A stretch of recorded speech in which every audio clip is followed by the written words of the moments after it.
Call the Board of Trustees for the Village of Weston to order. We could all stand for the pledge of allegiance to the flag. I pledge allegiance to the flag of the United States of America and to the republic for which it stands, one nation, under God, indivisible, with liberty and justice for all. Thank you all. Roll call, please. Maloney, Here. Hope Sarau, Here. Beck. Here. Clark. Here. Ermeling. Here. Olson. Here. And Zagami will be here. Great. I'll mark his time when he comes in. Okay. Let's see, for public comment, I've got Mr. Jim Pincinel. Jim? Good evening, Jim Pincinel, 5000 Street, Weston. First, I have to express my severe concern and dissatisfaction with this body considering removing the legal details from the legal detail report from the Finance and HR Committee's monthly review. Oversight of finances is literally the mission of the committee, and removing a layer of that oversight is just plain wrong. Furthermore, removing a legal detail review allows swampy, underhanded, backroom deals to continue to happen undetected. Without that legal report, the public would not have been aware that Stephen Cronin and Mark Maloney hid behind $10,000 in legal fees in an attempt not to disclose public records. On another note, financial in nature, item 54 pertains to approving funding for a new police department building, which I am in support of. I have shared my thoughts at the Everest Metro Joint Finance Board already on this, and my opinion fell on deaf ears. My comments from that meeting were as follows. Every single dollar in the EMPD accounts were designated for providing police protection services. Utilizing the funds for any matter other than that would be improper. I would urge every one of you to think of more than just yourselves. Think of the taxpayers in your respective communities. What do they want? They want you to use that money they've already spent for policing to be used for pet projects, payroll, and potholes.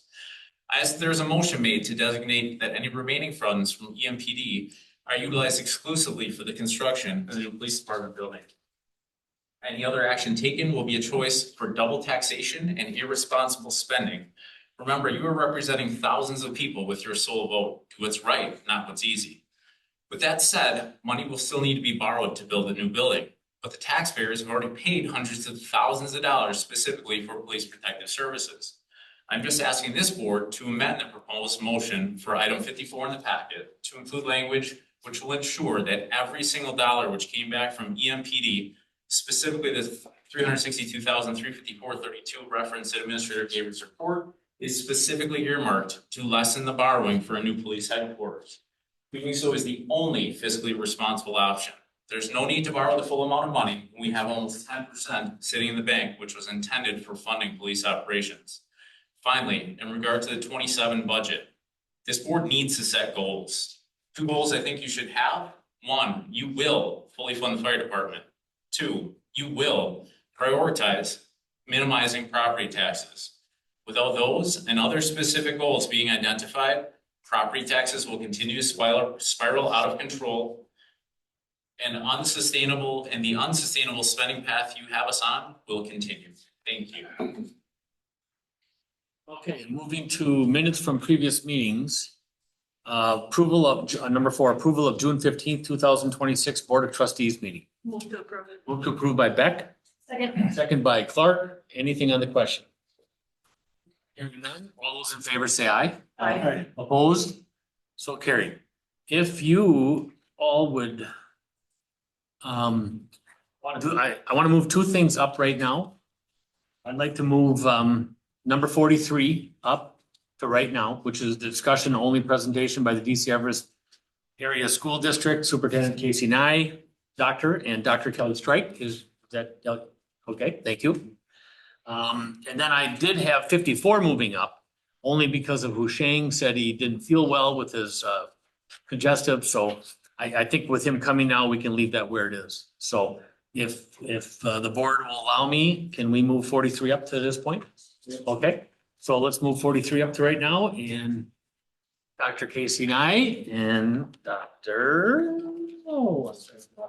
Kelly Strike, you have the floor. Welcome.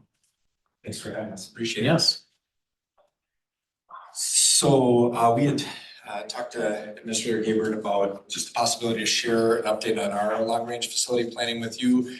Just because we are so connected as a community, so we're trying to get to different municipalities and just give an update. So our school board goals are a great place to learn, great place to work, great community.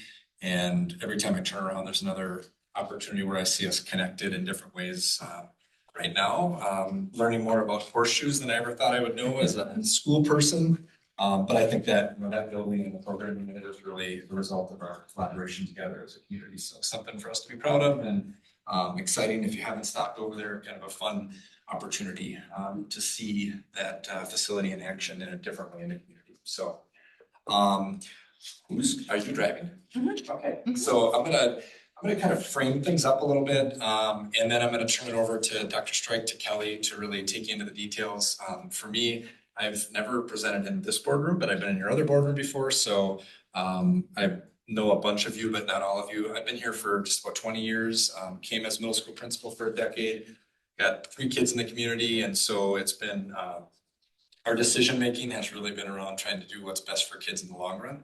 One of the major experiences that I've had to have as I've moved into the superintendent role, this is year 5 for me, is going from a school district that's been growing and growing and growing, and we were an outlier in the state, to kind of catching up with what's happening demographically everywhere else. So this is a combination about bricks and mortar and an aging facility at our junior high. We're going to take you through that. How we looked through the lens of changing enrollment to kind of examine all of our facilities, and then at the same time recognize that there's a ton of community pride, a ton of pride in our school district in terms of what we provide. So how do you get smaller, get more efficient from a cost perspective, and then still protect experiences for kids? Because we know that that is our mission. So I'm set to click on through here. So I've got a roadmap that's going to come up here. And we're school people, so the bus is, a chunk of the way down the road right now.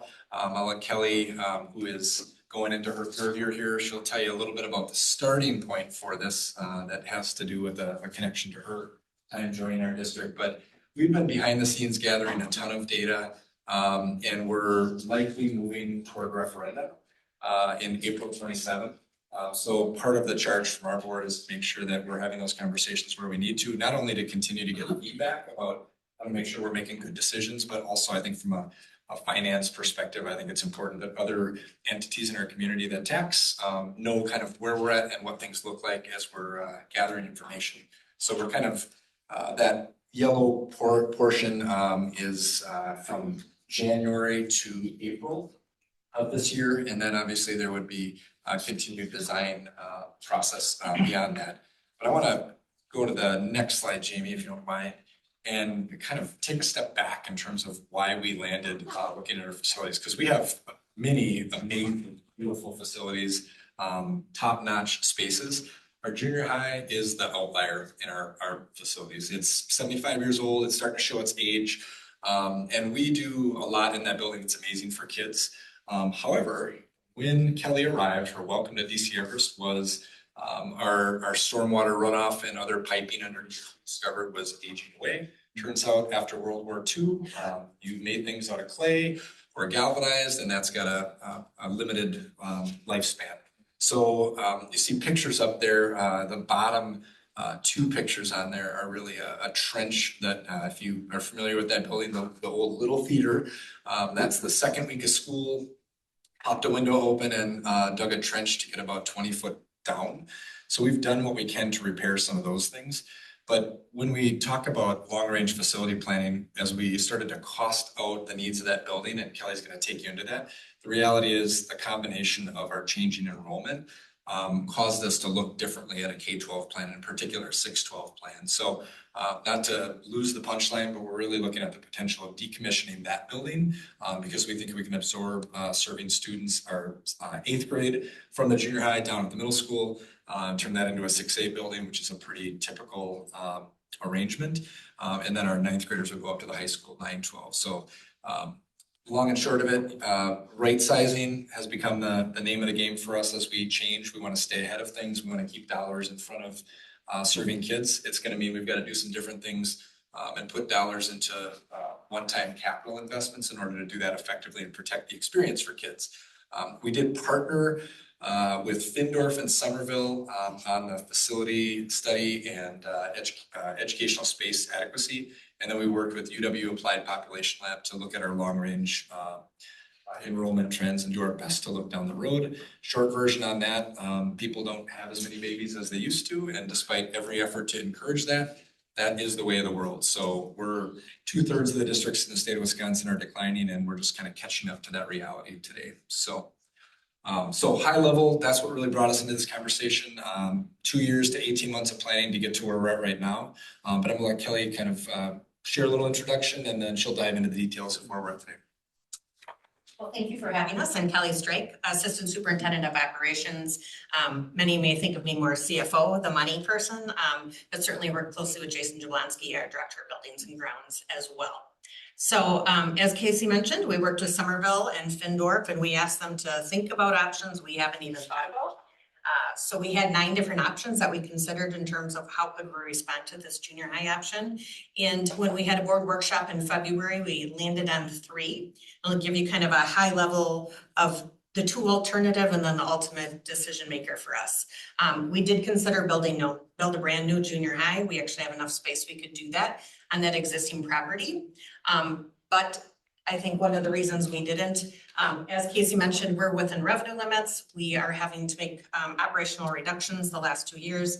That is going to continue to happen. We're getting smaller. So we felt from a fiscally responsible perspective, we didn't need to necessarily build, or certainly not that size of a junior high.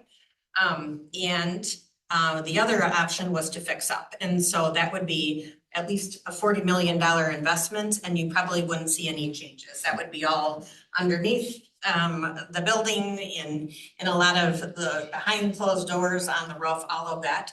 And we'd still have some of those challenges we currently have with an aging junior high. And at some point, we just have to make the decision. We've had 75 great years in that building, but should we continue to put resources into that building? So ultimately, we landed on the idea of redistributing grades with decommissioning, as Casey mentioned, our junior high, and moving 8th grade to the middle school and 9th grade to junior high.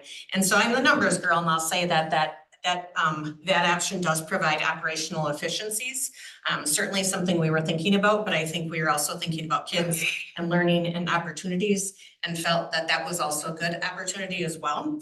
We are one of the few districts in the state that don't have a 9-12 senior high in particular. That was an area that we had talked about, that we can have those 9th graders part of that senior high experience as well. So ultimately, that is the option that in February we said, let's dig into this more, continue to look at different options with that long-term sustainability of, we felt that we could provide great opportunities for kids, improve that experience, and create operational efficiencies for the future.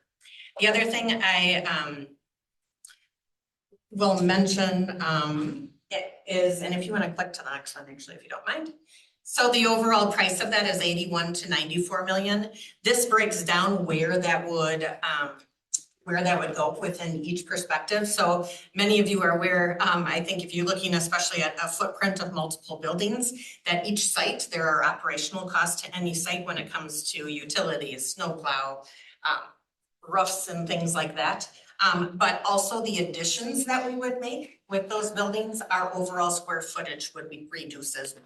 So understand, we're going down a site and also reducing that square footage from an operational standpoint.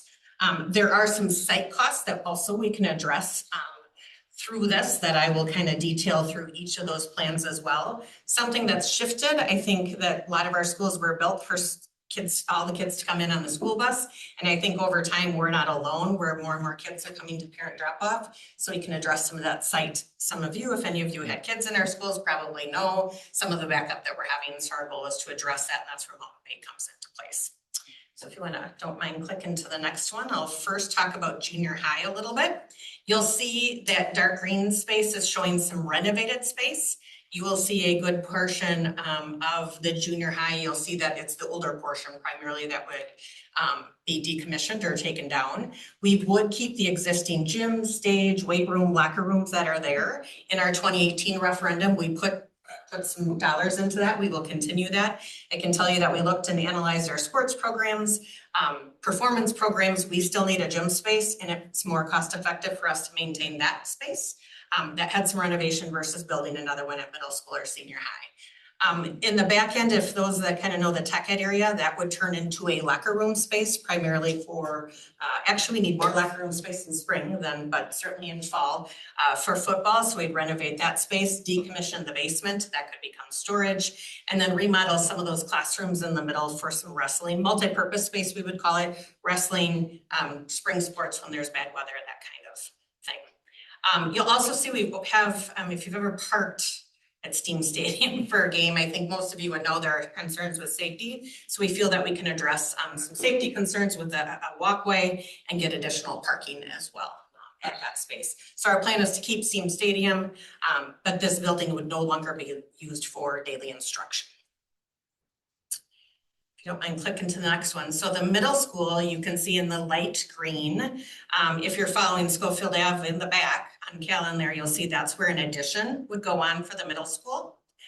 You can also see staff parking a lot, and you'll start to see our vision of separating bus parking from parent drop off and staff parking, separating the three. So you'll see they'll continue, the buses will no longer be in the front, that's just parent drop off. We'd figure out bus parking, you can see the turn kind of in the middle, there's staff in the back off of Callan. So the idea is separating those three we think would be helpful. We also have a right of way off the back of Mountain Bay. So on the left side, if you see Mountain Bay there, our goal would be to, again, in the orange would be bus, blue would show the parent drop off. We think we can address some of those concerns we have on Schofield Ave from a site perspective. You'll also see some of the dark green within the building. We might have to remodel some spaces, primarily some office space and that commons cafeteria space. When you put the amount of students that we put in there, some of those common spaces might be a little bit short. The other thing I should say, these are all conceptual in nature. We have a lot of work to do to know what those green boxes look like, but we at least have ideas of the types of spaces that we may need to help for costing perspective. And moving on to senior high, you can see on the left side in the back, you'll see addition that would be off the back side of the high school. That would be more classroom spaces. And again, you can see the blue line will be one-way parent drop-off. We'll actually make that a double lane to kind of efficiency of that. We can get a new staff parking lot off the back, so our staff can come in from the back side, thus making that orange for buses only, again, improving that separating the three for congestion. The one thing I want to note on the high school, you'll see that dark green box that's currently just off the gymnasium. That's our pool, and Casey's going to go into some of our pool decisions.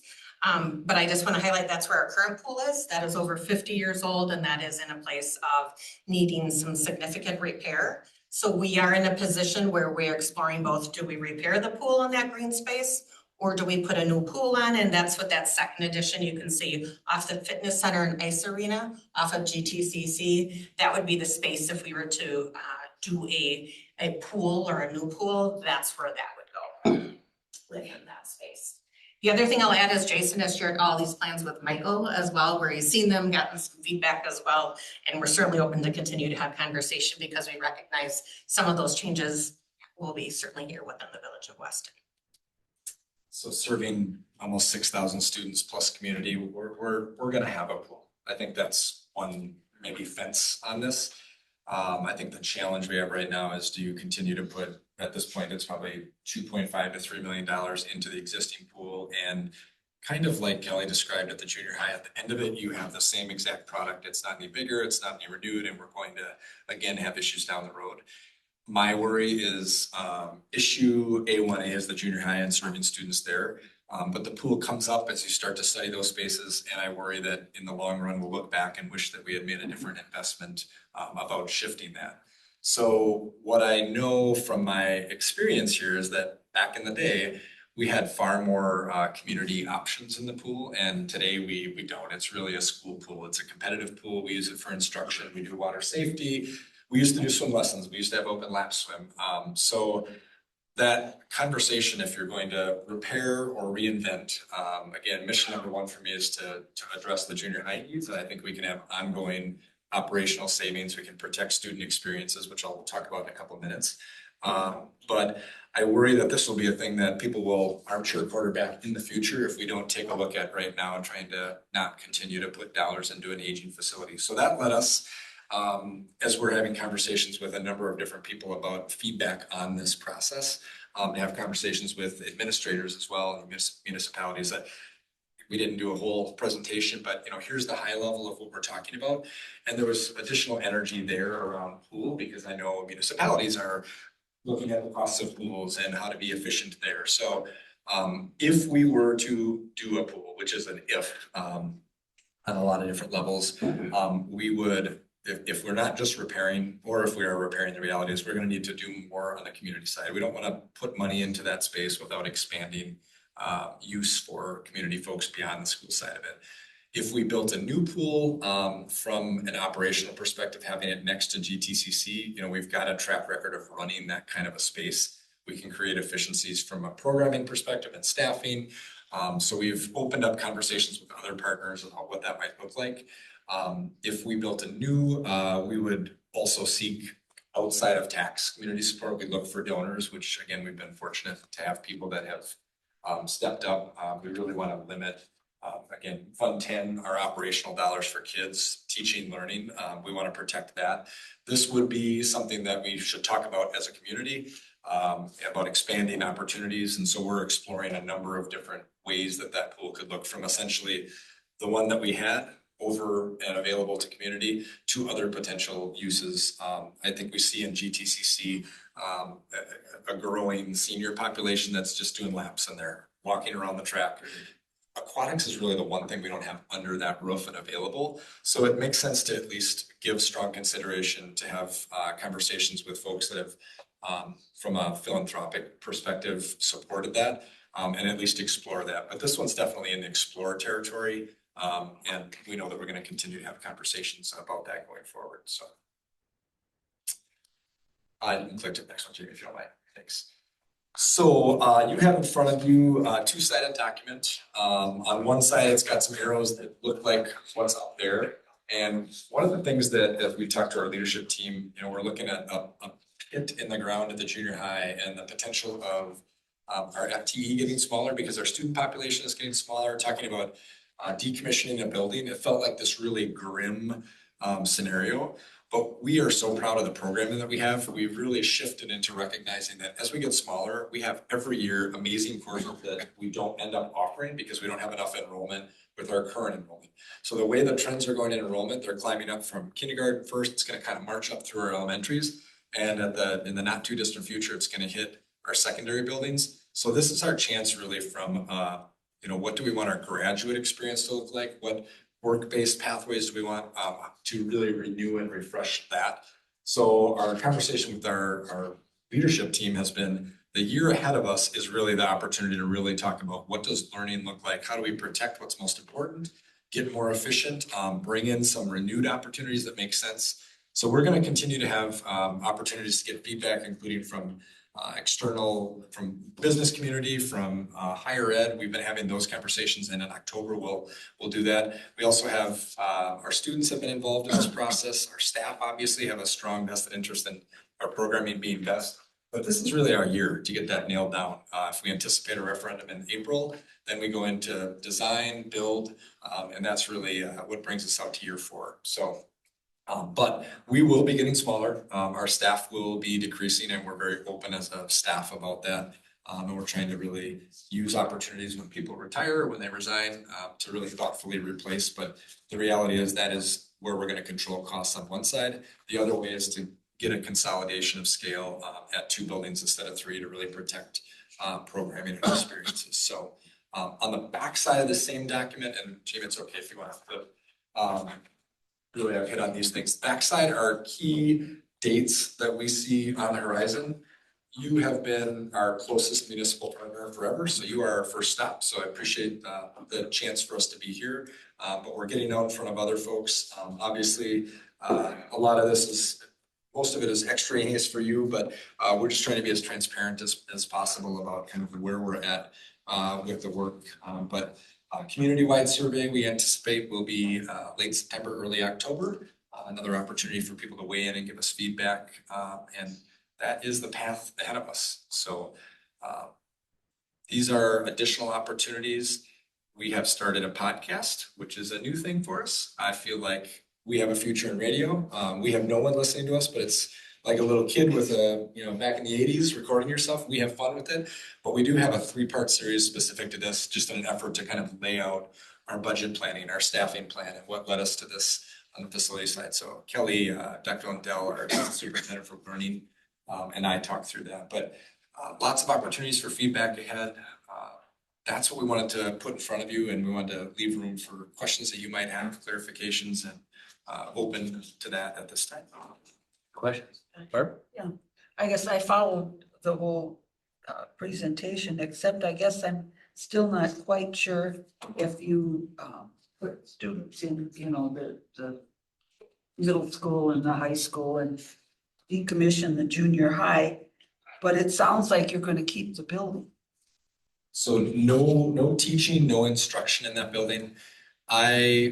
Even in my own boardroom, I would say the quickest way for me to no longer be the superintendent of DCR is to say that we're not going to play football at Steam Stadium, or we're not going to use that facility. So we need a locker room there, but we also, as Kelly mentioned, there's a bunch of other uses. So when the way the numbers are looking is typically we have about a 450 student graduating class, and we're seeing about 350s coming in or less. Right. So even when we get up there, we're gonna be adding 300 plus students to both of those buildings.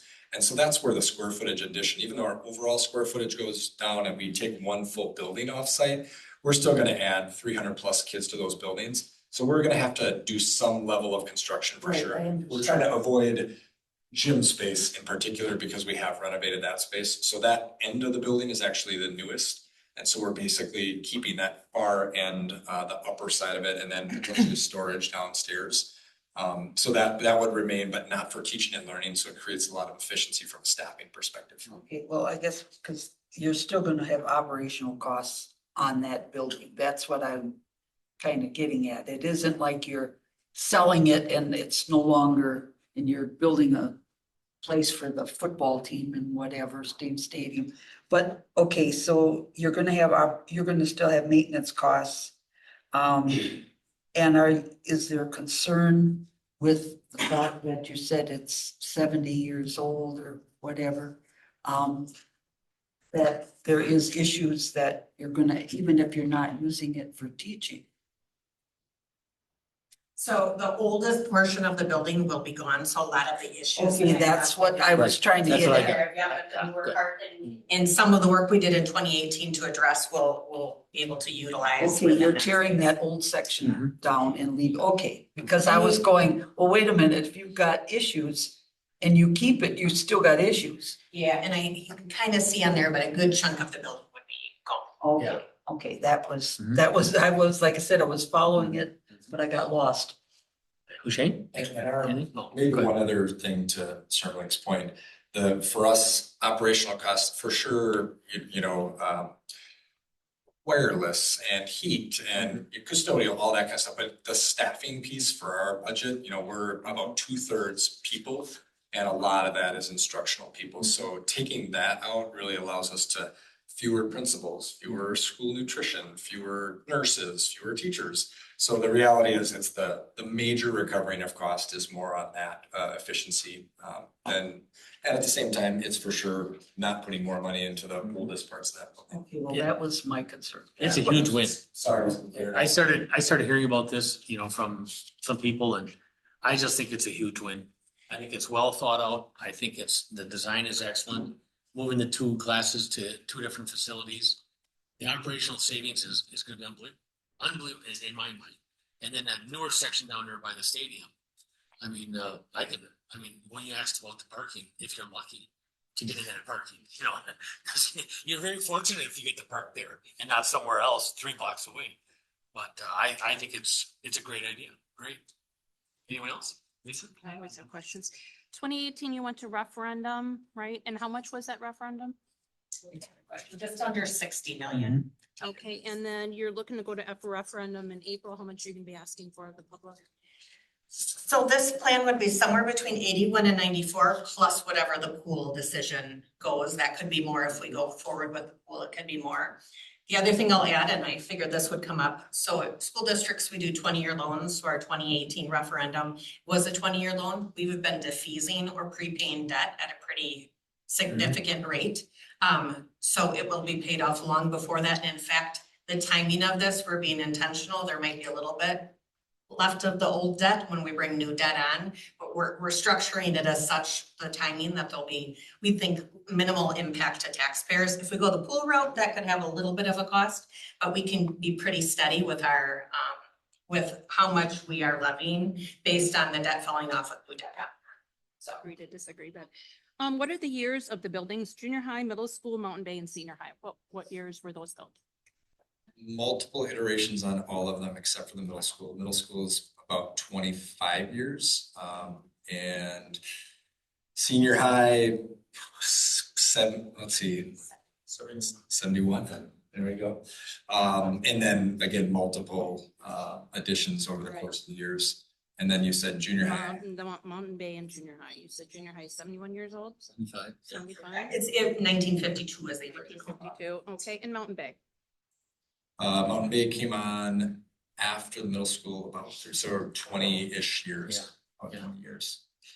Okay, and you said enrollment right now is how many do you have enrolled through DC Everest now, say, and do you have any numbers from 5 or 10 years ago?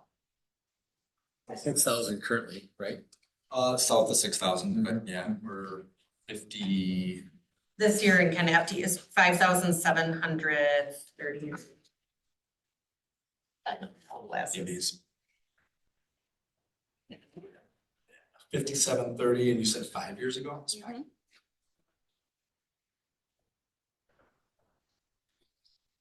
Wow, that is small.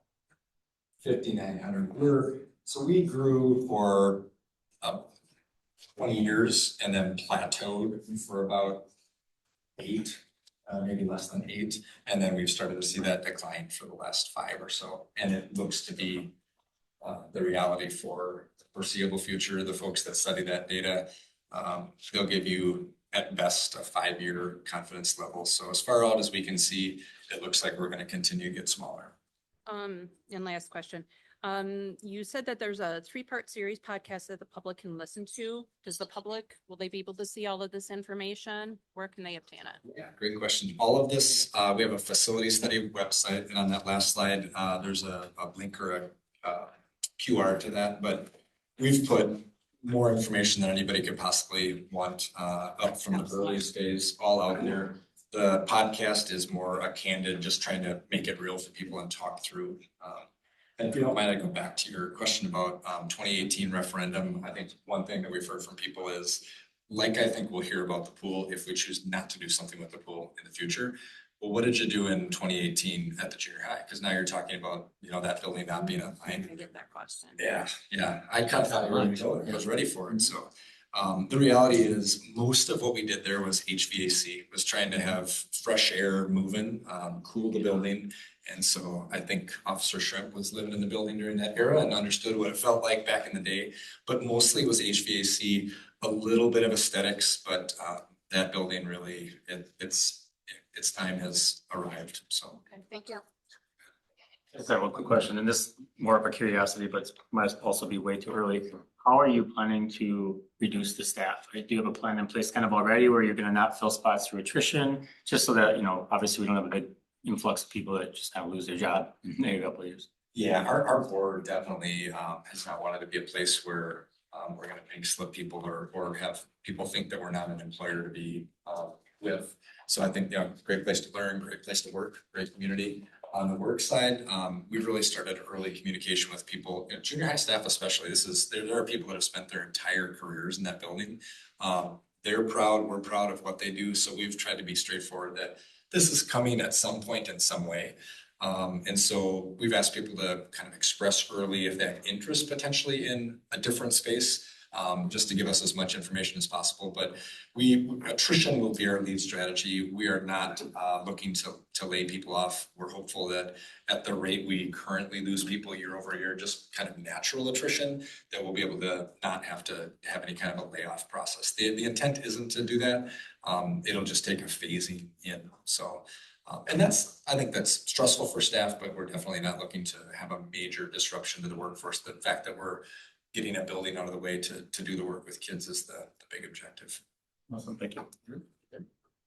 Great, anything? 2018 referendum. What was the approval rating? Wasn't it like 72%? 70.8 or something. I've never heard of one higher. Yeah, I- we've had great support, and I never take that for granted. No. Our early feedback from parents and staff, which again is a more friendly audience than the tax-paying community as a whole, was very favorable. I think one less transition is probably the biggest thing I hear from families. You just get settled in, and then you're doing it again, and then you're doing it again.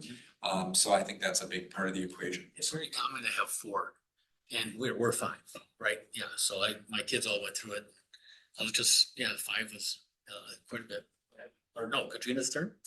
I guess one question I have is if the senior high parts of it are 70 years old, does any of this new work address some of the infrastructure problems we're gonna be seeing with that building that are coming down the pipeline? Or are we gonna get 4 or 5 years down the road and we're going, oh, we have these huge things that we have to address because the building is 75 years old? Yeah, fair question. And that building kind of being built in phases. That building's definitely newer. That's more of a 55-year-old building at its oldest. So we don't have the same stormwater runoff pipe issues. We did similarly invest in more mechanical infrastructure, but we haven't dug up pipes. That's not a reality of that kind of planning. So I don't anticipate, to the best of our ability, getting with, those construction head and engineer experts. They haven't put anything additional, to be concerned about at high school, than anything else there. I would agree. Yeah, I was listening to Katrina, I lost my train of thought here. Oh, I was saying the referendum, if you're retiring the debt and you're coming in with the new debt from the referendum I'm sure this is gonna be more, but that will help, I think, with you. There, again, a lot of moving parts still, and our board hasn't made a resolution to go, so we don't know what the number is, what the ballot, will look like, all those things, but are based on the defeasance and continuing to responsibly spend down and time this. I think, and that's why we're having these conversations. Our obligation and our school board goal has been to try to give a level experience in terms of the levy, so we're not throwing curveballs at taxpayers. But we really think it could be little to no impact, just based on the right timing, so. Yeah, well, when you were saying that, I thought, well, that'll help. Great presentation. Yeah, thanks for I coming. think it's awesome. Thank you for coming. And I just want to do a shout out to Jason Jablonski. I believe he's on the Rothschild village board. He's also on the Mountain Bay Metro Police Department board that myself, Katrina, and Husheng serve on. And thank you for sharing him.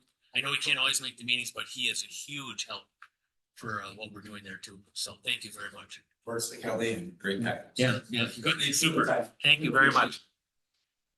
Okay. I don't know how you're doing, Husheng. You for sure? I wouldn't mind moving up 50. Yeah, if you wanna That's move it otherwise I'll up. move 50. so A you lot can of go staff. And I see staff here too, so if everyone agrees, why don't we move up 54? Thank you, Louis. And 54, discussion and or action on Mountain Bay Metro Police Department bid results. Chief, are you handling this or? Sure. Yeah,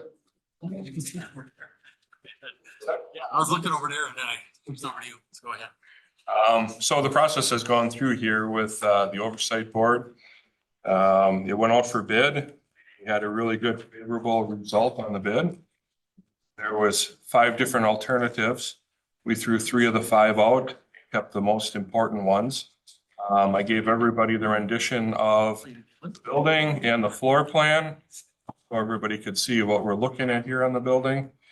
We're looking at a projected amount of $6.7 million. The bid for the building was 6.3901. There was a couple things that weren't in the bid: fiber optic line, lockers, some furniture for the big boardroom. I understand that that's a little over and beyond the bid, but we had a total budget of $7 million. We did really well. We're still 300,000 underneath that for those extras. I have no issue if that's overseen by the oversight board to approve all those purchases for that. And if there's any money left over, it would come back to the municipalities that put it in. So we're looking for a 20-year borrow for the building. And there's been a contractor selected, which was 8 Pine. So the building is roughly 26,000 square feet. The garage houses 13 squad cars or vehicles. However, during adverse weather conditions, we can tuck another 10 vehicles in the alleyway inside there.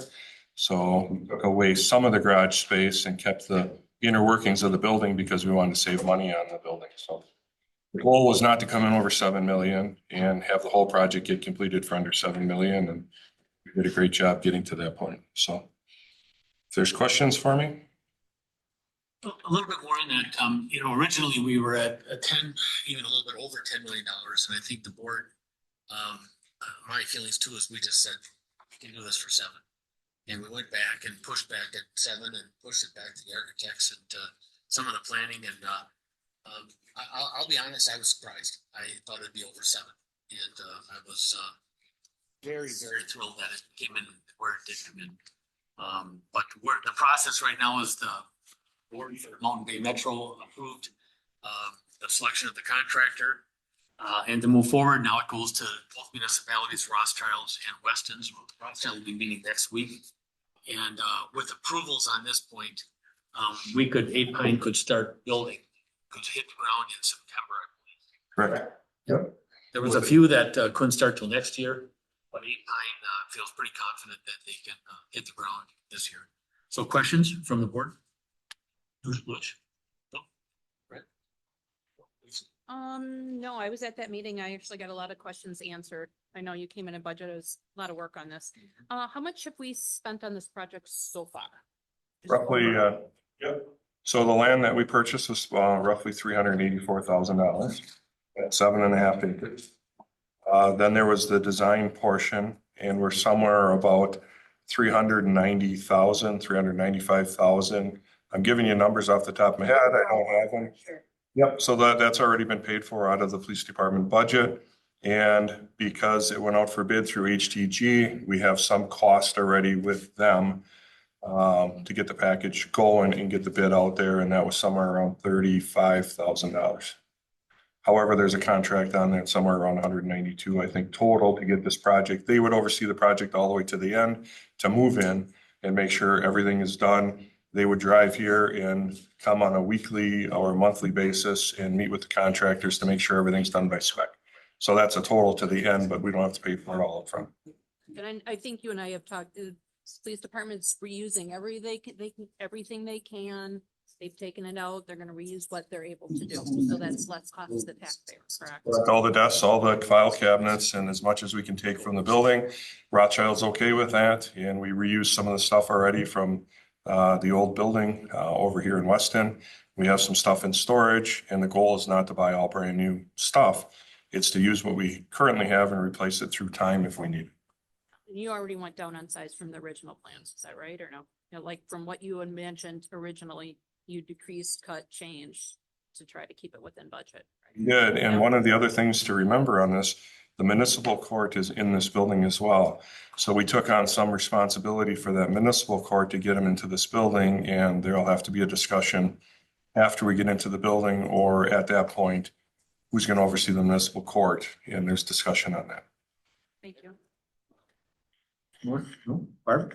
No, I guess I just had one to know what was the total borrowing dollar amount? Requesting 6.7 total, 65% from Weston, 35% from Rothschild. So in here it was, for Weston's portion, it was 4,355, 4,355,000. However, if there's any money left over on the project and it's overseen by the oversight board, it can come back to the municipalities. I'm fine with that. I didn't want money to spend it. We wanted money to complete the project, and that's one way of doing it.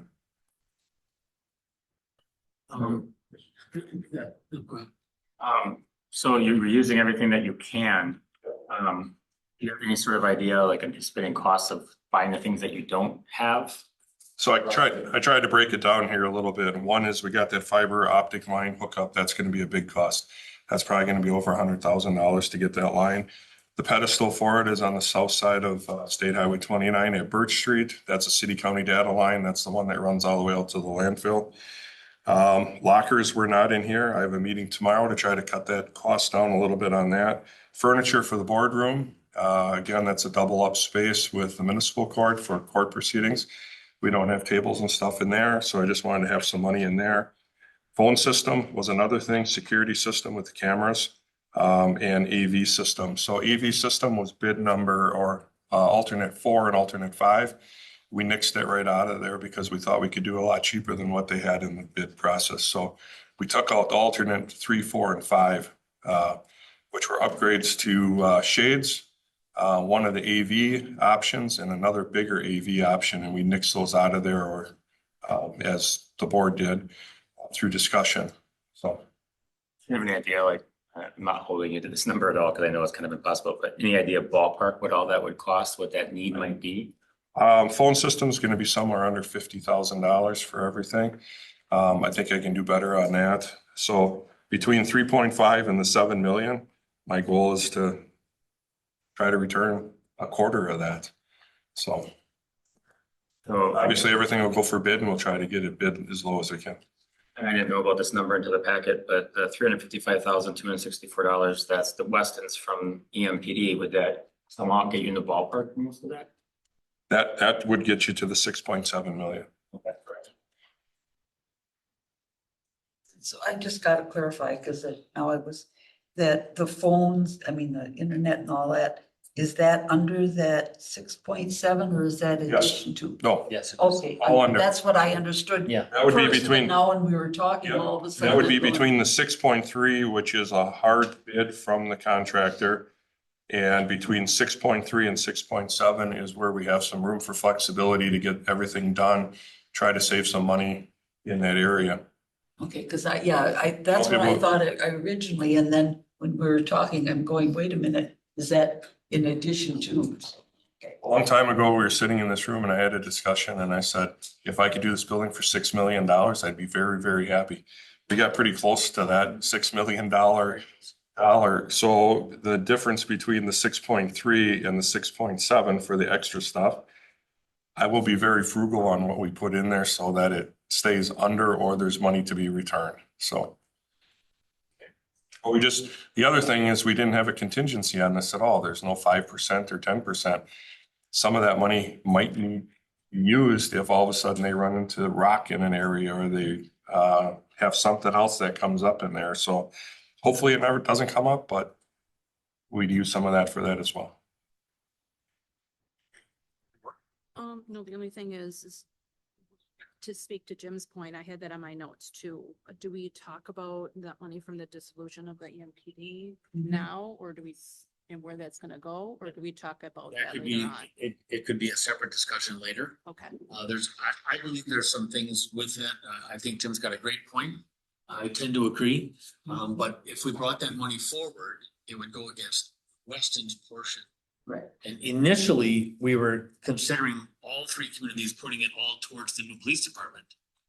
And I know Rothschild's sitting right here, but if we put in that money, then Rothschild's got to ante up 35% of that. If 665 represents, or I should say, if our 300 portion represents 65%, and we're putting it in additionally to the police department, not to our loan, then Rothschild should actually put in 35% too.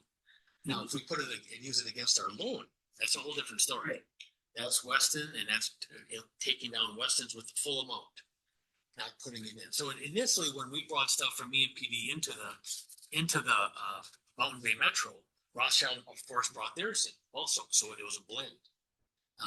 And then we were going to redo that building to the tune of $3 to $5 million over at Rothschild. So, but it can certainly be brought up right now, and it can be certainly brought up at later. What is that amount? it's $355,264. The Weston portion. Seventy some thousand to Schofield and 11,000 to Town of Weston. And then there's $7,090 for the municipal. Yeah, for court, yeah. It's in my report if anyone wants. That's not great. That's not great. I saw it. I think it's best if it's a separate agenda item because I think it's cleaner. Okay. I agree. Okay, All right. my only thing, chief, are you telling the story to the public? Cause I'm sure that's gonna come up. What you have for information there is gonna go out tomorrow. Excellent. So that'll be on our Facebook page, and I just wanted to give you guys an idea of what the building looks like and floor plan. And remember, this isn't all my doings. This isn't all my idea. This is a group of people that got together over the last year and a half to get this thing designed. And this is designed for the future, not just for tomorrow. But this building should stand for, you hear like the school, 50 years, hopefully. There's a lot of people involved in this. Planning on doing any informational sessions on just like public, just to kind of go over it. I think it's, I mean, just what we've heard here tonight, just the lengths we've gone to be fiscally responsible with this, I think is huge. I think that's something that I think the public should know about. So not to put extra work on you between now and September, but if, you know, potentially ground is broken here in a couple months, it'd be nice to have some sort of public ability to come in and present and let them know all of these things, and more so than what Facebook could offer. It's just my opinion. I just want to make a, first of all, I'm not necessarily against the new police department. But I've stated this before when we were making the decision to join. And I specifically asked if what the facilities we had was going to be adequate, and I was told yes. And not 6 months later or down the road, I heard that we purchased property for a new building. And that was very disappointing. I just felt I was completely misled. Not that I would have voted any different. I still think the combine was a good idea. But I just felt that that I was misled. So every time I see this, I get a little irritated. I'll take all that on me. I did not talk to the board enough. We were trying to make this all work. And but I will take all of that on me. It's on nobody else but me. So if you feel misled, that's on me. And I did that. And I don't want to take anything away from all the hardworking people that really, really pushed hard to make this work, and the officers. And there's a lot of people. I mean, Jim Pinselt included. He's been with us from this absolutely step one, and he hasn't missed a meeting. And but as far as feeling misled or whatever, however you want to call it, that's on me. I did not let the board know. I didn't talk about it enough. I was so nervous that it wouldn't go through, and right or wrong, that's on me. So with that said, Can I add one more thing? And I apologize if I ever misled, because that was never my, I get it. But I just it's want nothing to do with you. It's all me. I just want to say Nope. that I even didn't understand the magnitude of all this until we came together. And when we came together, we were supposed to come over in a process. I drove into the PD one morning, and it was in the middle of April, and we were supposed to start in May. And everybody had all their stuff moved over, like the day before they went home from work, they moved it all over. And I walked in there and I looked at everybody and I'm like, oof, this is gonna be a challenge to fit all these people in either one of those buildings. And that was the first day I recognized that, was the middle of April. And you can ask the people that are sitting here, because everybody came over like a whirlwind. They wanted out of that building and came over. And I walked in and went, look at the squad cars parked here. We don't even have enough room to park all the squad cars. Unbeknownst to me, right? We knew all this process, and we were all so busy when this whole thing was coming together. But when everybody moved in, and now there's 40 people in that office plus 4 clerical, we're like, wow, this was really surprising. And now we're to the point where we have to have room to make sure that this goes into the future. So. Okay. Can I just ask a timeline question? I heard wanting to break ground in September. Correct. We still have the intergovernmental agreement. I assume that goes back in August. So, well, Rothschild would approve this, and then we would do intergovernmental agreement, then we would sign contract? Because my other concern is when the first pay up is due, that we're through a borrowing process. I think those are great questions, and I think Ryan here can answer maybe some of those questions because he's been working with the Rothschild board. Jamie and Ryan have been talking quite a bit about all this. Yep. But with him working with the board and understanding where the board's coming from and where their finances come from, it's completely different. Yeah, so I think what James getting to is a great point. The intergovernmental agreement between the Village of Rothschild and then the Village of Weston will get hammered out in August. So I know Barrett, our financial advisors for the Village of Rothschild, are well aware of this project. You know, we've been talking to our board for, oh gosh, well over a year about this so far. So once that amortization schedule comes in, that's when it's going to get input into the intergovernmental agreement. And with that, then yes, we would have to essentially sit down with 8Pine, and we're probably going to talk to 8Pine after next Monday, depending what the decision tonight is, and then also with the Village of Rothschild next Monday. And after that, we would meet with 8Pine, figure out what the process is going to look like and timeline on their end, and kind of go from there.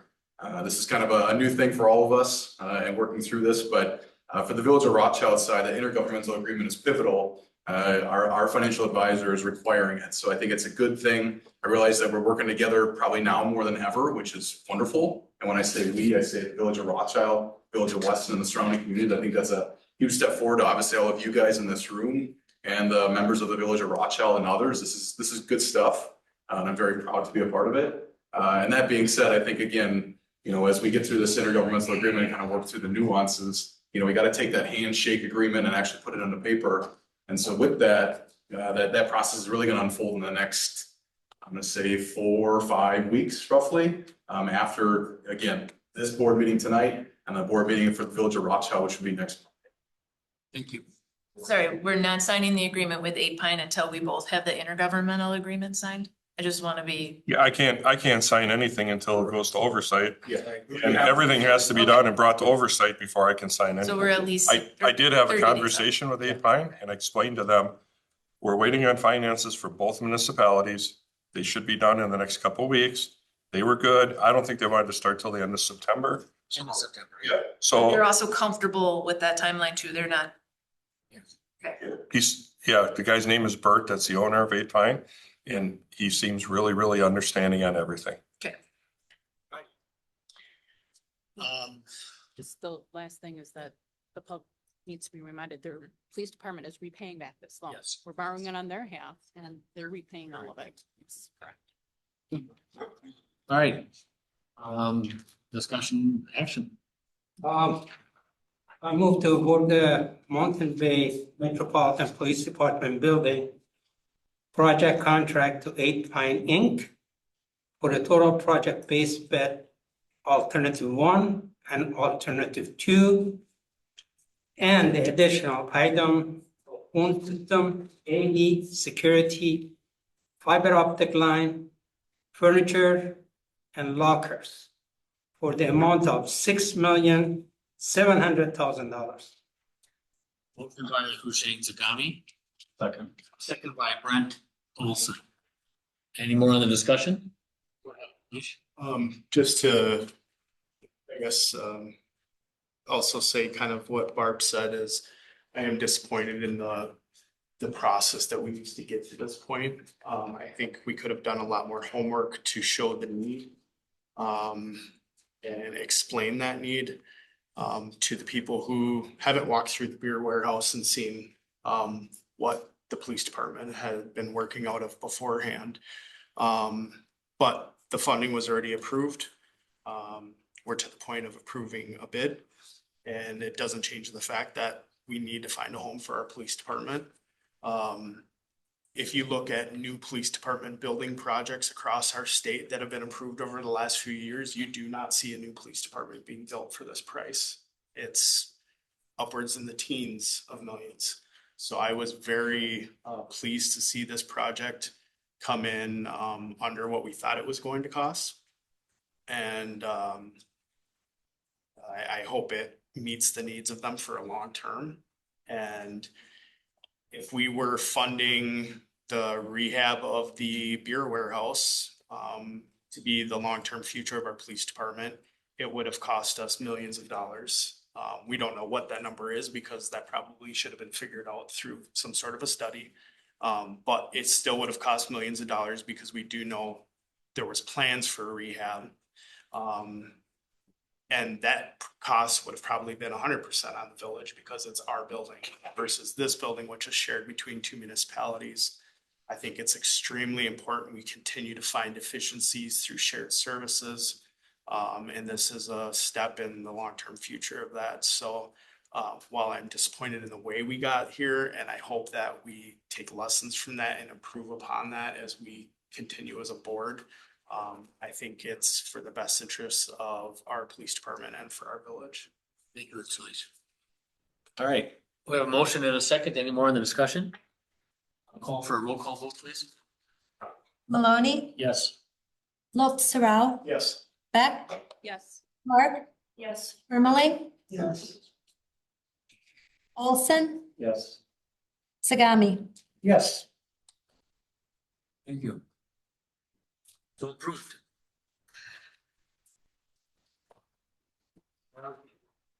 Let's move back to acknowledge reports, minutes from boards, committees, and commissions. How do you want to handle, let's see, 6, 10, 12, 14, 15, and 16.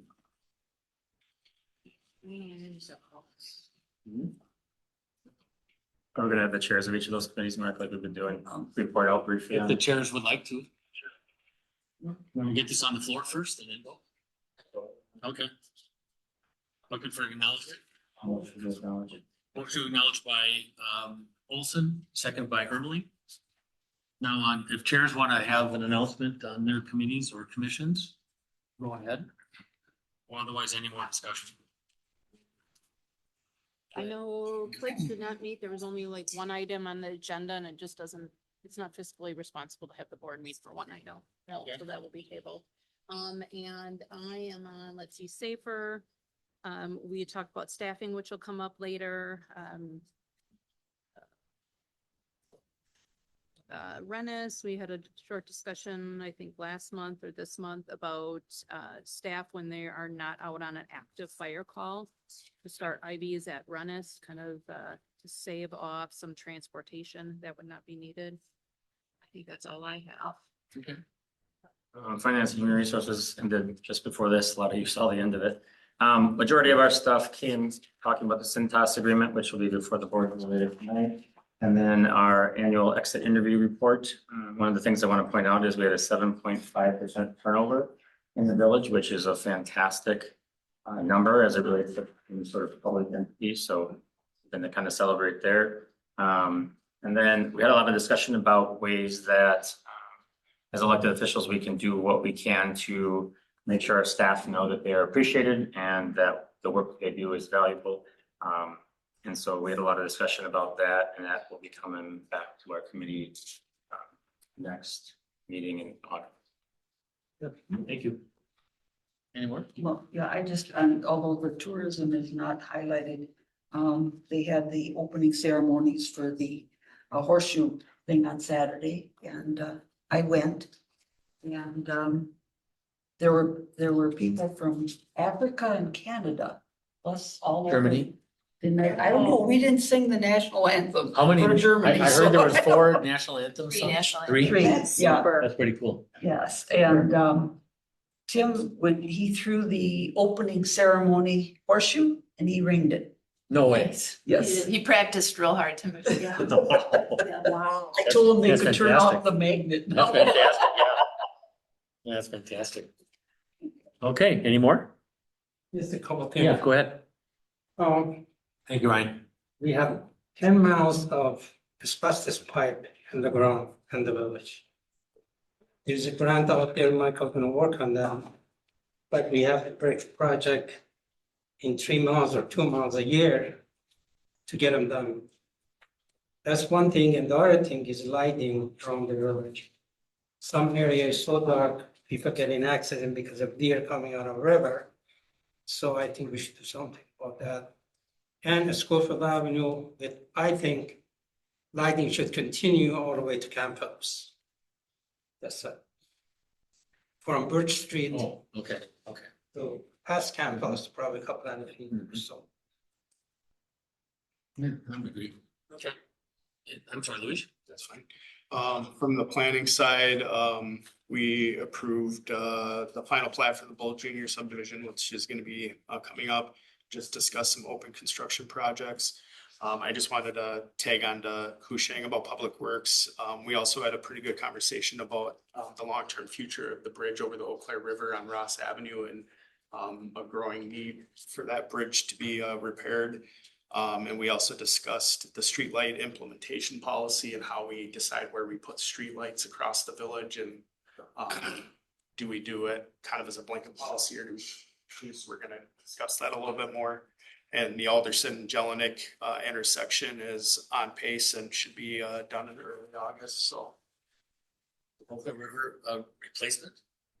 Just, yeah, like what's the long-term future of that The bridge? long-term future is driving out the plugs and Yeah. coming around. So add about 18 more minutes on my drive. So expect to hear more about that. I want to over know, the next- I just want to know when that's going to happen because I think we might be selling. So I'm available when you want to show that house. that's fine. You'll be the first one to see it. I But think we should hire an engineer to. I'm going to move across the river. Study it. Yeah, yeah. Well, that bridge is I say we that build old. another bridge, but whatever. I'm sorry, how old is that bridge? It seems Not that like it old. was- Probably about 50. I was Yeah, just gonna maybe, say, yeah. bridge-wise, it's not bad. Yeah. When I came to this community, that bridge was there. Yeah, true. So that's true. 50 years ago. Yeah, Yeah, that's but it true. was rebuilt. Many times. No, Yeah, thank it you, wasn't Luis. rebuilt, but it Okay. was, All right, let's, surface. so we have a motion and a second on the acknowledgement of these. So, Trustee Clark, did you still have something? oh, I'm sorry. It's okay, you No, can I'm sorry. talk past me. Yeah, go ahead. Nothing really exciting happened in No. parks. Okay. No, there was, the Glow tournament money was turned into the community foundation. And it looks like we're gonna move forward with some lighting on one of the fields with the monies that they've raised. And my other, the play structure in the pool has a leak somewhere. So we are looking at figuring out where that leak is coming from, which I think is a topic we're bringing up later. Sounds good. I'll have to have that talk with DC Everest. Won't have a garage doors on their new pool. Yeah. Can I be excused? Huh? Can I be excused? Oh, yes, yes. I'm sorry. Go ahead. Yep. You Go won't ahead. get sick for me because this is all allergy Yep, from it's the all in here, I the know. smoke Thank you for attending. and Thank particle you. in the air, so that's Yep. what I got. No, thank you. All right, so with no further discussion, all those in favor say aye. Aye. Opposed? So carried. Now to boards and departments, 18 through 26. Jamie, anything you want to add? The piece I was gonna add was the EMPD piece, which we've sort of already covered, but I just wanted to point that out. And then I do know that President Maloney will be attending the town's meeting tomorrow night. Along with some others, yeah. Let's see, any questions? Pam, any more? Just one thing that, August 11th is the partisan primary, so we have in-person absentee voting beginning next Tuesday. And it'll go all next week and the week after, and we are also holding it on the Saturday morning again, like the 1st of August, I think that is, yeah, from 8 to noon. Sounds good. Any more for Pam? Finance, Jessica, anything to add? No? Budget time. Fire EMS, chief?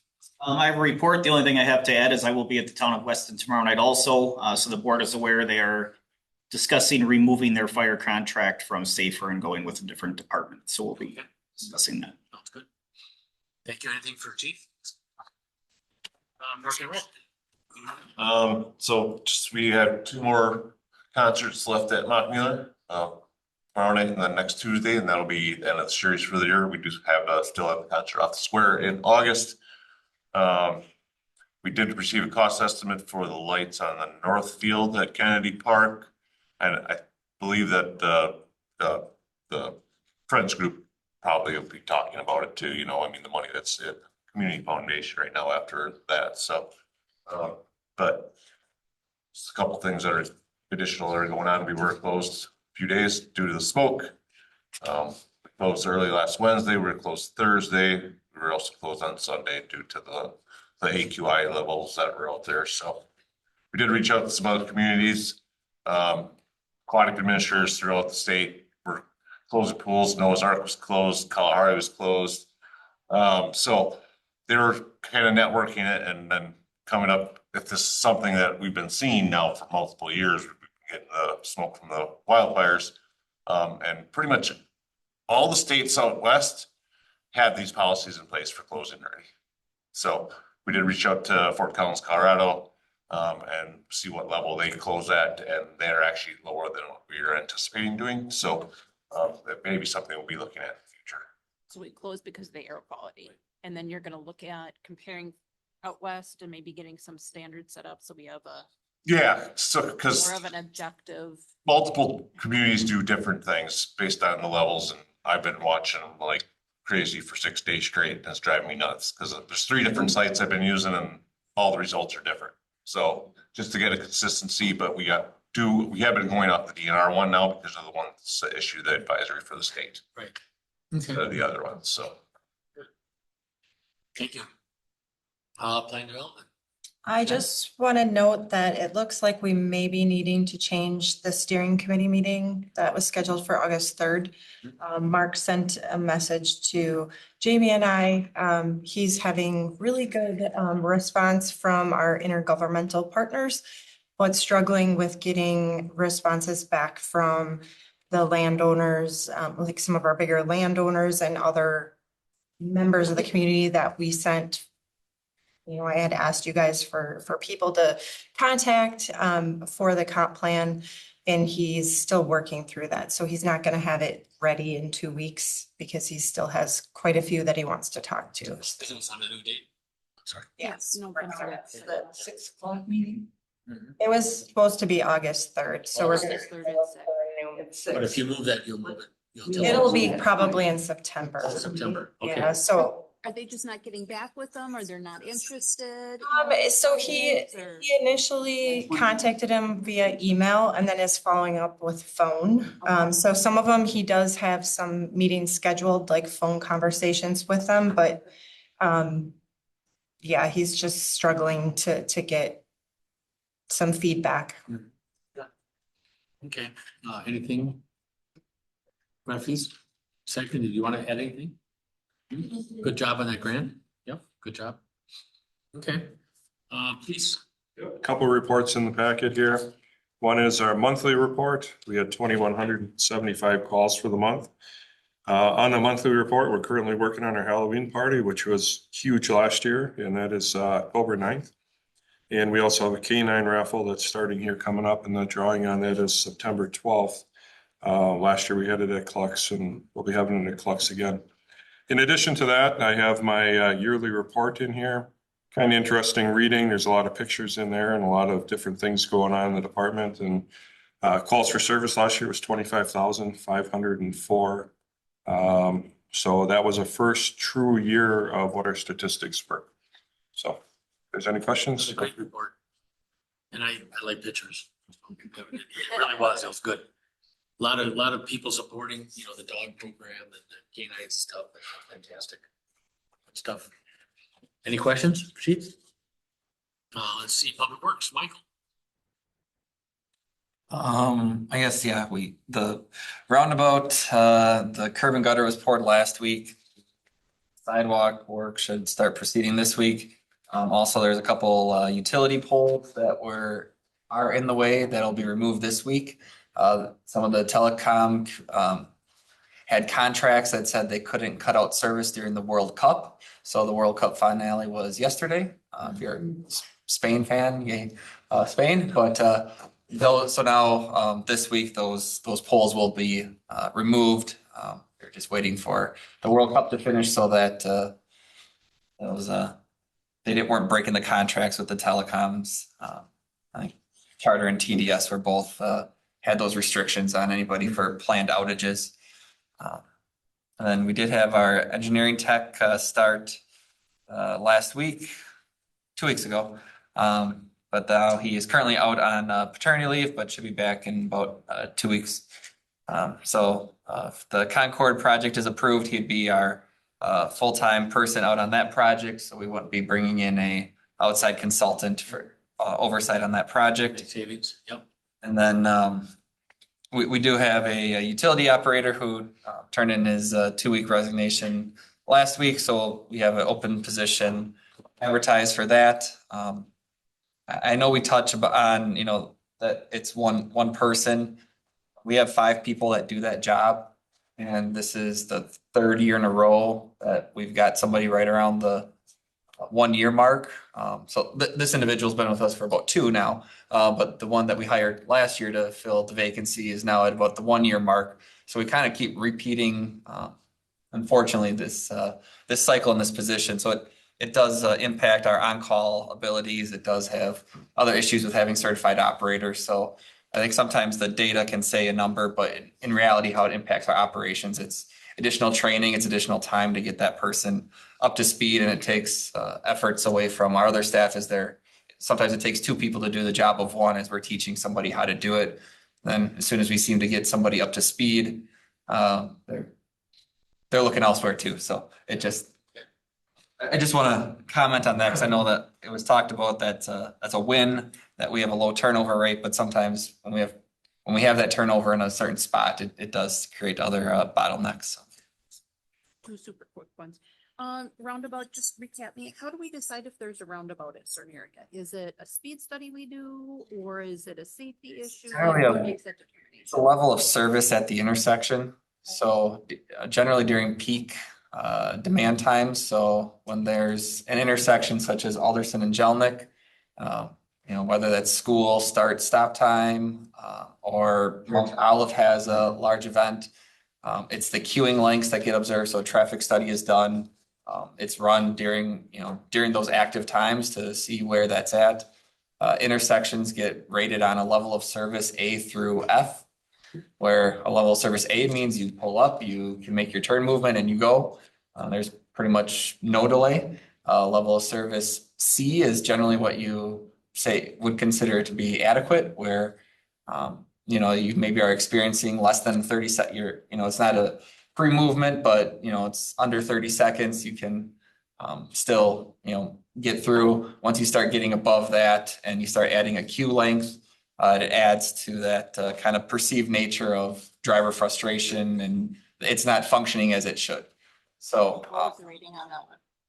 I would have to look back at what that was, but I know then there's generally the traffic forecast as you go through those to show what it would be, 5 years from now, 10 years from now. And if I keep talking long enough, I might actually be able to. And then last question while you're looking for that, if you can find it, if you can't, you can. Remind me the spots on Schofield, the medians that it looks like it's dead. It's dead because you're gonna put plants in there and make it all look pretty. Is that right? Yeah, I believe staff was out there today adding topsoil. Yeah, we were adding topsoil today. We had our first shipment of plants arrive today. We have about another half a trailer that will arrive, but our goal is to get as many plants in the ground this week as we can. We have a load of mulch coming in the morning, so we'll be planting plants and mulching, and then you'll see the irrigation running, because it's not obviously the ideal time of the year to plant, but with everything else we've had going on, we've had the plants on order. They're just waiting for us to take delivery. So. And was that the original part of the project? Maybe putting the plants in, or is that just because? No, that was a part of the project. So we did we were planning on doing the landscaping ourselves. Okay, So. thank you. I already had one question, but now I have 2 based on what my. I did find it here. So the existing all-way stop control had a AM level of service of C in the eastbound and northbound directions, E in the westbound and southbound, for a combined level of service D. Keeping it as the all-way stop, it was looking to become an F by 2034. Then the study had looked at an improved all-way stop control, so that added like an extra right turn lane. That would have improved it to a level of service C. But then in the future, it would have been still moving to that C and D range. Then the roundabout, oh shoot, where'd that go? But essentially makes it like an A or a B.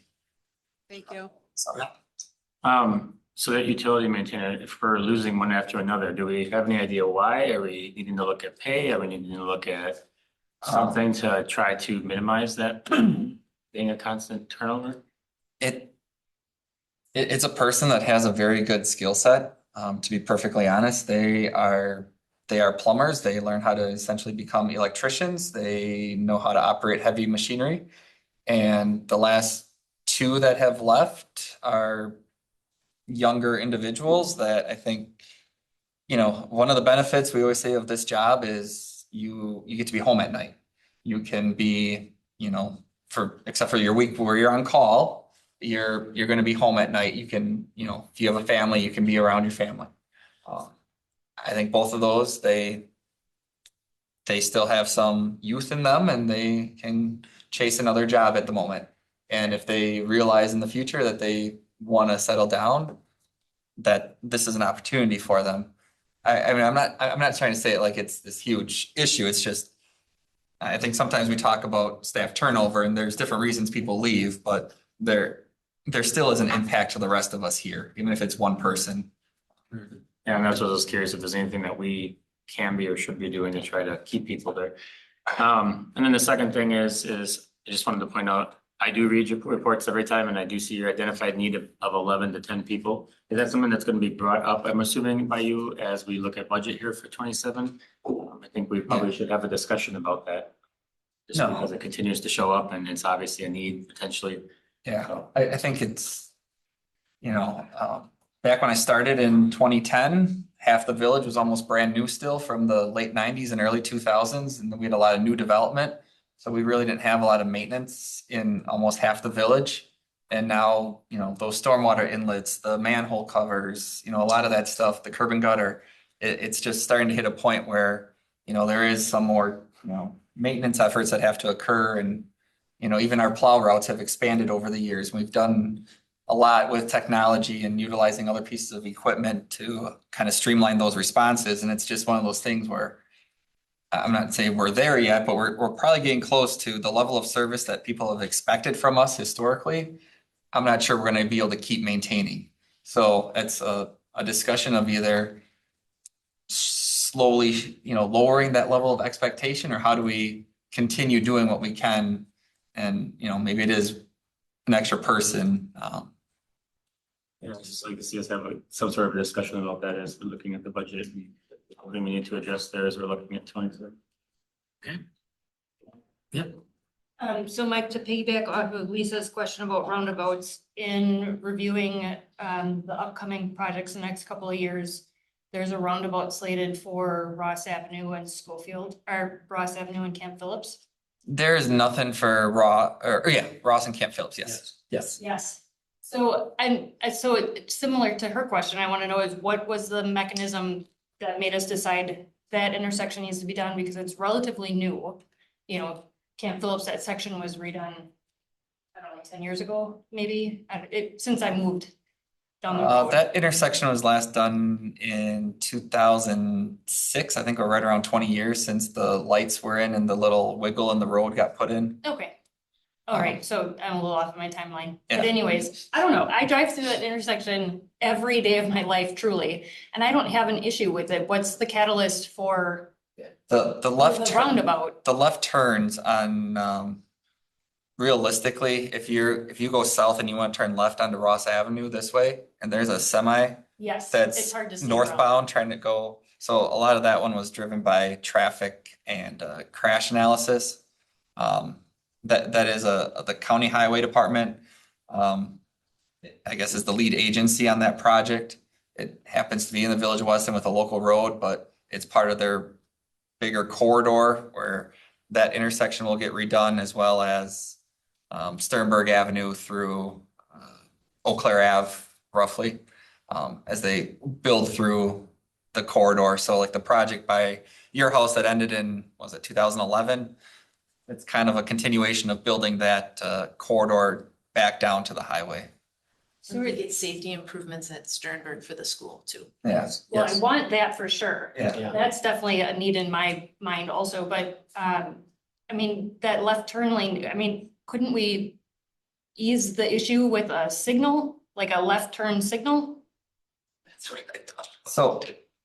And then, okay, my second question on that is it actually the county driving the project? Because it looks like it's gonna be our expense.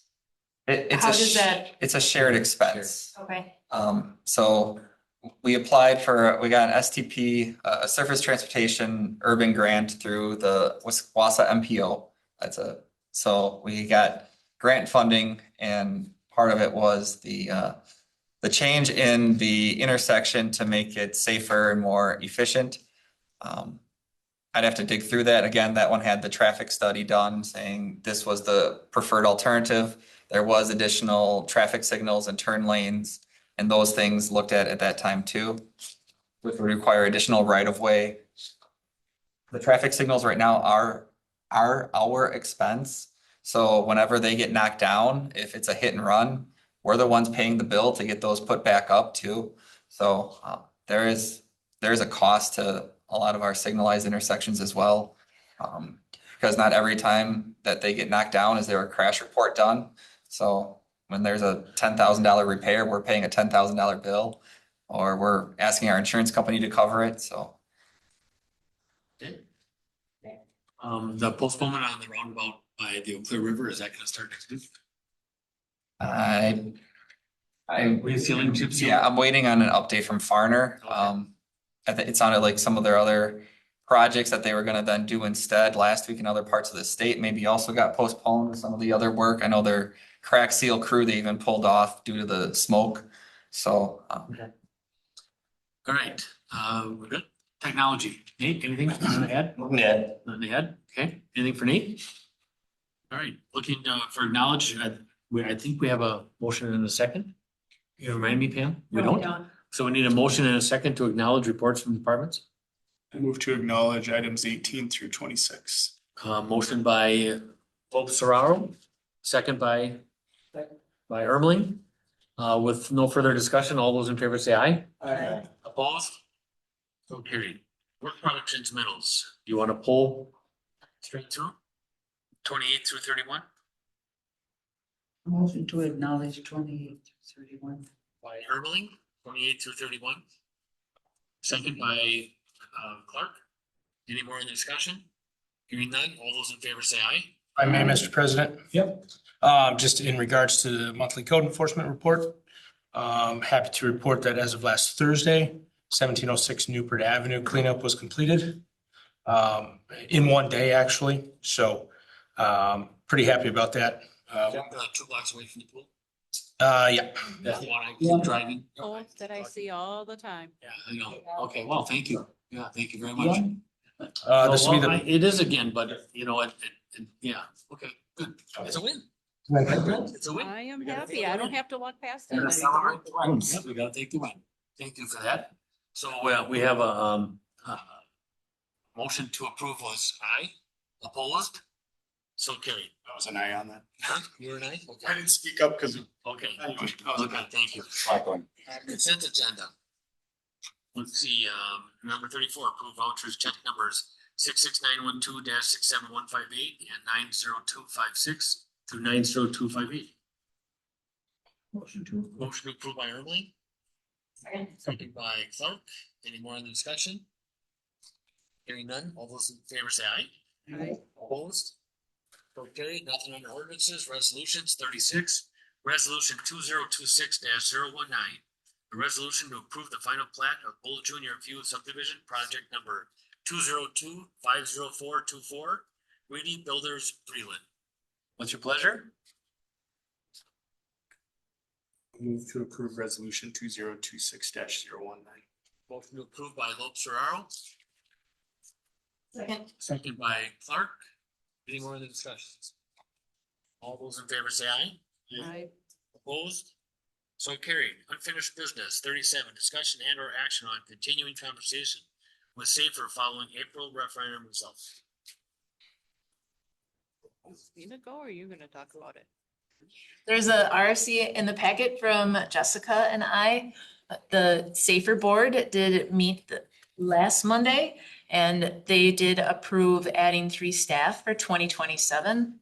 we had talked just briefly, we'll get more into this during budget, that we have a comfort level with adding 3 with the closure of the TIF district without going to referendum.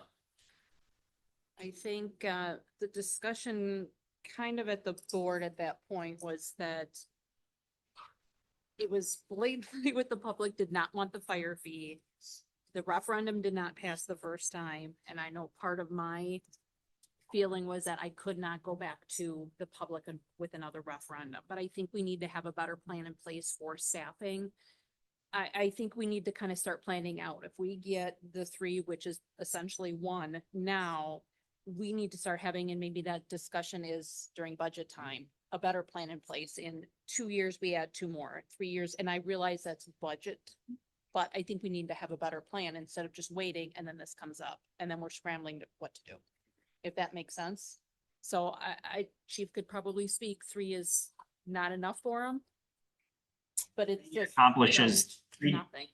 3 doesn't accomplish anything operationally. I mean, the 3 is great, don't get me wrong. But from an operational standpoint, it does not help our ISO rating. It does not put any more trucks on the road. So it really doesn't accomplish much of anything. Just the way the fire and EMS system works inherently, if Chief Hunt hires 1 more officer, he can put another squad car on the road. But if we hire 1 more firefighter, paramedic, I can't put another ambulance or fire truck on the road because we work in groups. And that's why you need the 6. Correct. So when we talk budget in fall, can we still come up with another 3 if we're looking at budget and rehashing it? The only piece of that is, remember, we're a partnership. Mm-hmm. And so I would assume Rib Mountain is having a similar conversation, Okay. but I think if we proceed with the 3 and we want to build a long-term plan, that's a joint meeting between you and Rib Mountain to make sure that whatever is our agreement, it's jointly shared and we're both planning towards that direction. How do we attack that, Mark, from that aspect, if we're gonna look at longer term planning? More discussion. More discussion. Where's the money coming from? Or where are we shifting the money from? And I think a reach out to President Opal to say, we want to have a joint meeting. Like it doesn't, I mean, now if we're planning for 2027, you'd have all the rest of this year and all of next year to get that long-term plan in place, right? Now is a good time to ask the question because we have plenty of time in everyone's schedules to get 14 people in the same room. The village of But we still gotta keep trying. Go ahead. The Village of Rib Mountain trustees that are on the SAFER board made it clear at the last meeting that they're in favor of either 0 or 3 at the max. So that For was. 2027. But for right now, Yes. No, Chief's right. Chief's right. They're extremely conservative. Yep. But not just in this, in everything. In all aspects of what they do. That is correct. Well, there's nothing wrong with that, but I guess my concern is that we Well, yeah, make sure we wait a have. minute, wait a minute. Yes, there is sometimes something wrong with that. You know, it's not, you can't just be conservative all the time at all costs. You can't. You gotta supply the services. You have to have people respond, whether it be police or fire or EMS. So conservative it's fine. I'm conservative. But when you gotta have the services, when you have to do what's necessary, what your residents want and expect, then you need to do that. and that was on the comp plan. Yep. But I'm just saying conservative is good, but you have to look at the needs. But my concern is when we're talking about adding or where can we cut stuff or whatever, I hope you're keeping Jessica in the loop because she's the one that it would have to find the. We can't do anything without Jessica. Right, so, I mean, I don't find anything, by the way. It is what it is. well, yes, but I mean, if we say we If it's- need it's not another there, it's not whatever, If it's not there, it's not there. it's Exactly. not there, I mean, if we have to, we sometimes can shoot ourselves in the foot while trying to. I know in the past, before I was on this board, there was discussions about, do we need to consolidate with Riverside and what that would take? And I know that kind of fell apart.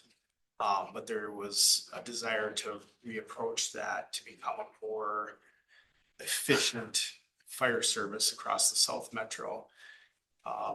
Is that still a possibility? Yes. The tornado, Yeah. did it switch from watch to warning? Warning, yeah. It's just fine outside. Oh. I'm the one that stands out there and watches it though, so. Somebody help me. I want that alarm off of mine. I know. I feel like I need the lights. We all have our phones.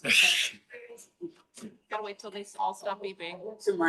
Are we adjourning to move? I usually go to the beer cooler at the grocery store, so I. Actually, go shades so we can see where they're coming. Yes. Can somebody just find out where it is? South of us. It's south of 29. South of 29? Oh, where you live? Yeah. Coming in what Again. direction? From my house. Which direction? It really starts at my house. It's like. So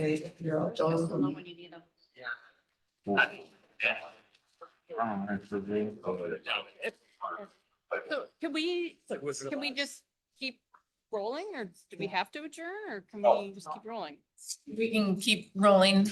So we. Trust both chiefs. We have a trained weather spotter here.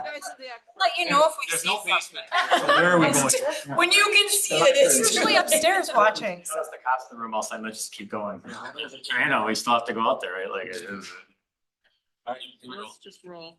For this evening, I think it might be, if we could talk about it under budget priorities too, but if we wanted to just acknowledge the decision of the Safer Board to say that we wanted to work in the three, I think that also would be appropriate if that's the feeling of the board. If I could just add on before you got cut off for the tomato sign. go ahead, let finish. No, all I was saying is, I don't think, I don't know what that would achieve or not achieve, but I'm just wondering if we should reevaluate that conversation to see what could benefit from a consolidation, but. I agree. It's never been off the. That's all I got. The other thing I was gonna add is just bear in mind through the budget process, we are still in union negotiations as well. We will have a new contract in 2027. The union was willing to take concessions if we were able to add the 6 staff members, but their proposal is for larger raises and more time off if they're continuing to work without that additional staffing. So that was part of their contract that they proposed. Okay. Real quick, So the thing is, they have to have time off. Yeah. They can't work anymore like that. They can't. It's impossible. And talking about losing people, what's your number? Because we're a training ground is what we are. They're all looking for full time. Well, but this is full-time people. I mean, the union contract to be our True. full. You're right. We only have one part-time position that's on each day right now. Everybody else. Okay. Okay. More? So I said it 1,000 times, like, this is a problem that was years in the making and now it just kind of blew up. We should have been addressing this for a long time. So like Lisa said, we've got to look at planning for the future. Correct me if I'm wrong. We initially wanted 9 staff when this all started last fall. We added 3 in 26. We're looking to add 3 in 27. And while I realized it is all but too little too late, I did watch the Safer meeting and I have no idea who the guy was, but one of the guys on the board had mentioned that adding 3 is adding 10% of staffing. So if we had a 10% 26, 10% 27, well, it's too little too late to add 20% of staffing to a public safety department in 2 years. It's a lot to take on all at once. Again, too little too late, but trying to fix the problem the best that we can that was created. We're not doing anything for it. Somebody said that. I don't remember what put it. I understand that, but nobody mentions the fact that our call volume has increased 50%. I'm the first person that's said all along is this was a problem in the making. We've underserved Safer for many years. And I wish there was a magic wand to just fix it. But I'm all in support of the 3 for 27. And like Lisa said, I would never vote to a referendum again, unfortunately. Yep. Moving on. 38 discussion interaction on community engagement events, schedules and activities. Now let's run something for us. Oh, you did. If you wanted to do it now, or if you want to do it under budget priorities, I think either one would be appropriate. Let's do it now. Okay, we're doing it now. Motion to acknowledge. By Beck, 37 on our discussion. And the 3.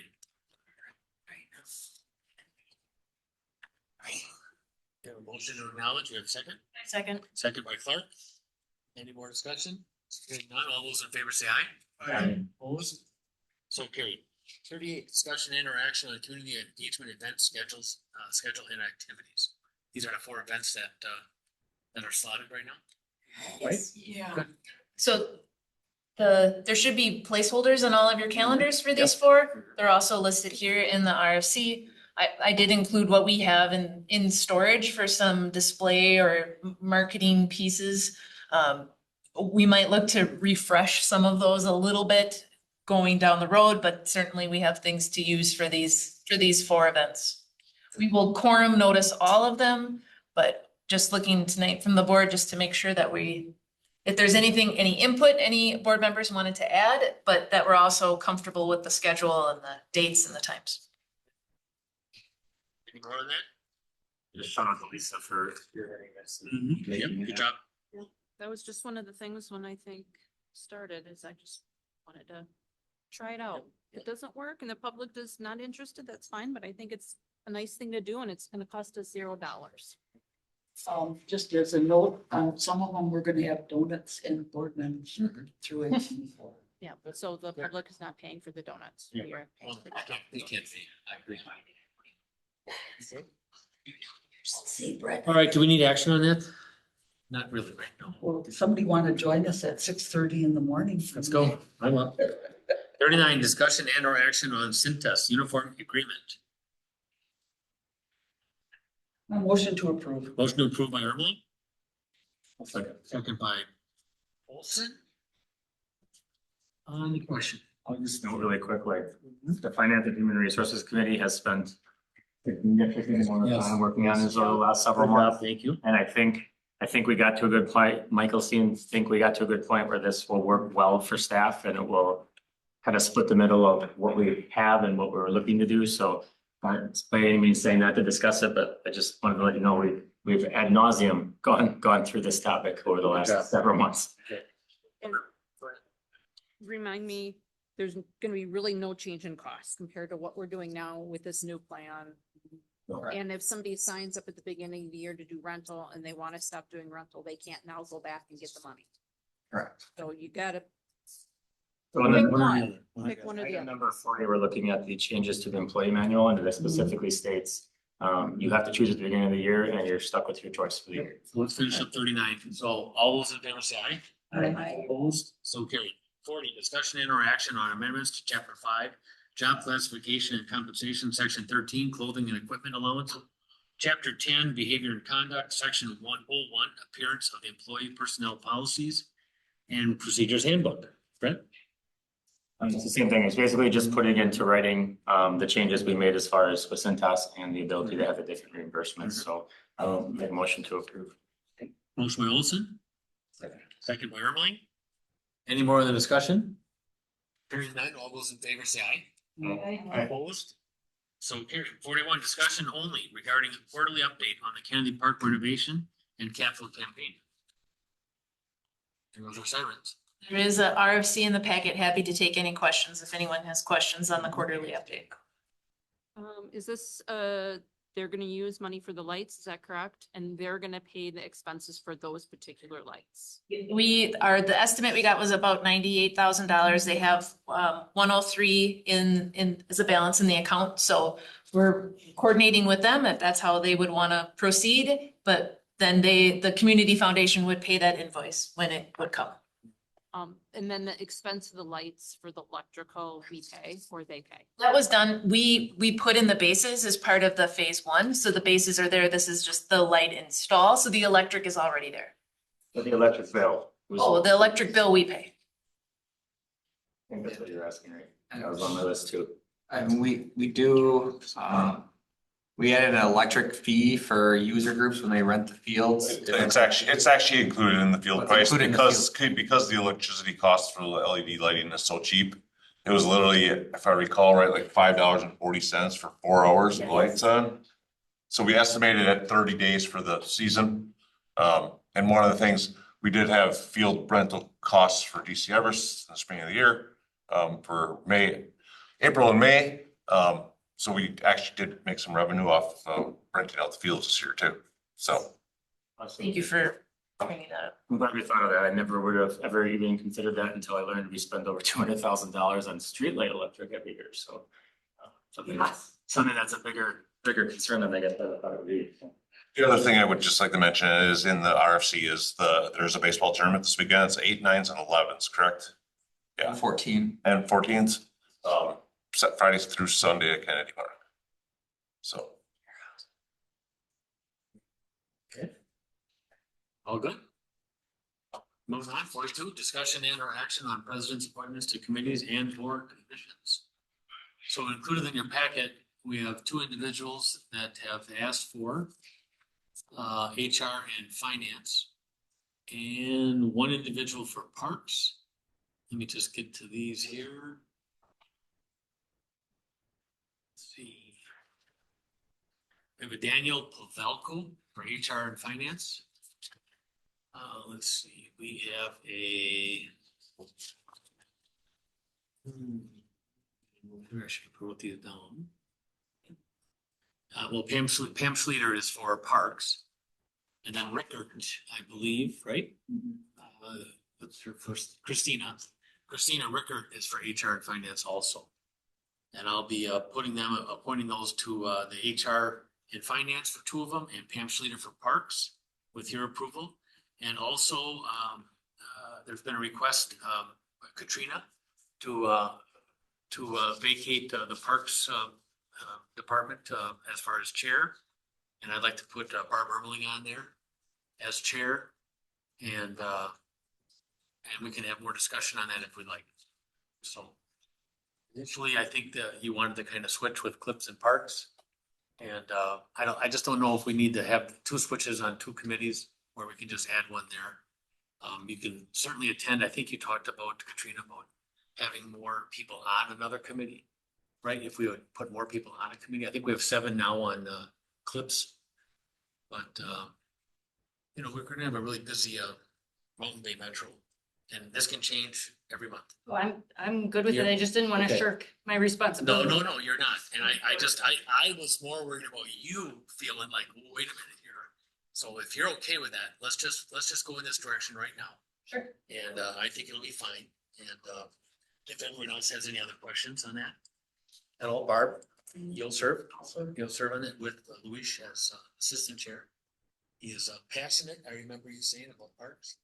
So yeah, all good. And like I said, this can come up. I believe we have this on the docket on the agenda every month. I think we have 1 more HR finance. Do we have any other openings? No, just 1 more HR finance. Okay, all right. We have a 2.2 rate for people leaving committees and commissions. I'm just kidding. It's really not that far. Go ahead, President. So I guess when we're looking, I know people express interest, but and I obviously feel weird saying this as the chair of this committee and definitely needing people. Of the 2 people for finance and HR, we have 1 person with a significant finance and HR background. And we have 1 that, from what I can see, doesn't have any in either area. So I guess, are we concerned about, I love that people want to get involved. I'm all for it. But are we concerned about assigning someone? I mean, I know we all learn, but there's a lot of decisions made at finance and HR. Well, it's just my only concern would be just the lack of professional experience in those areas. While most of our members have experience in one side or the other to bring. Which one are you saying has not? So Daniel was the one where, as I was reading his resume, I didn't see anything about any sort of finance, any sort of budgeting, any sort of HR type stuff. And again, I'm not saying we shouldn't appoint him. I'm just simply asking, like, how do we look at that? Like, are we, looking for any specific qualifications as far as professional experience? We try to, and I'm looking at his background here. Isn't he on the county board? He's on county board.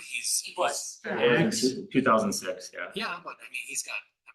Sometimes we put people on here that have no experience at all. Right. So That's just my question. What is the criteria, or because obviously half the criteria is someone calling says us. they want to do it. Seriously. And then as we get a better team of people or more people, then we try to hold those names and hold on to them so we can go back. There's an opening. But I mean, we have, you know, I know when we combined them, it was, I thought still think the right thing to do, but we have some really good qualified HR people. There are 3 really good people. And they just didn't want to do it. They didn't want to do it. So, yeah. Because that was my concern when I was working here for that, because we're really rocking on the HR experience, you know, but yeah. So with that being said, looking for a motion? Or not a motion? Or I move to approve. the reposition? Motion by Clark to put those 3 people on the 2 different committees. And the change to parks, or you want to handle that in a separate motion? Oh, we can do that in there too. Okay. Sure. And the change, removing myself from parks and putting Barb Barb. chair. Okay. Thank you. Looking for a second. A second. Second by Luis. Oops, Rao.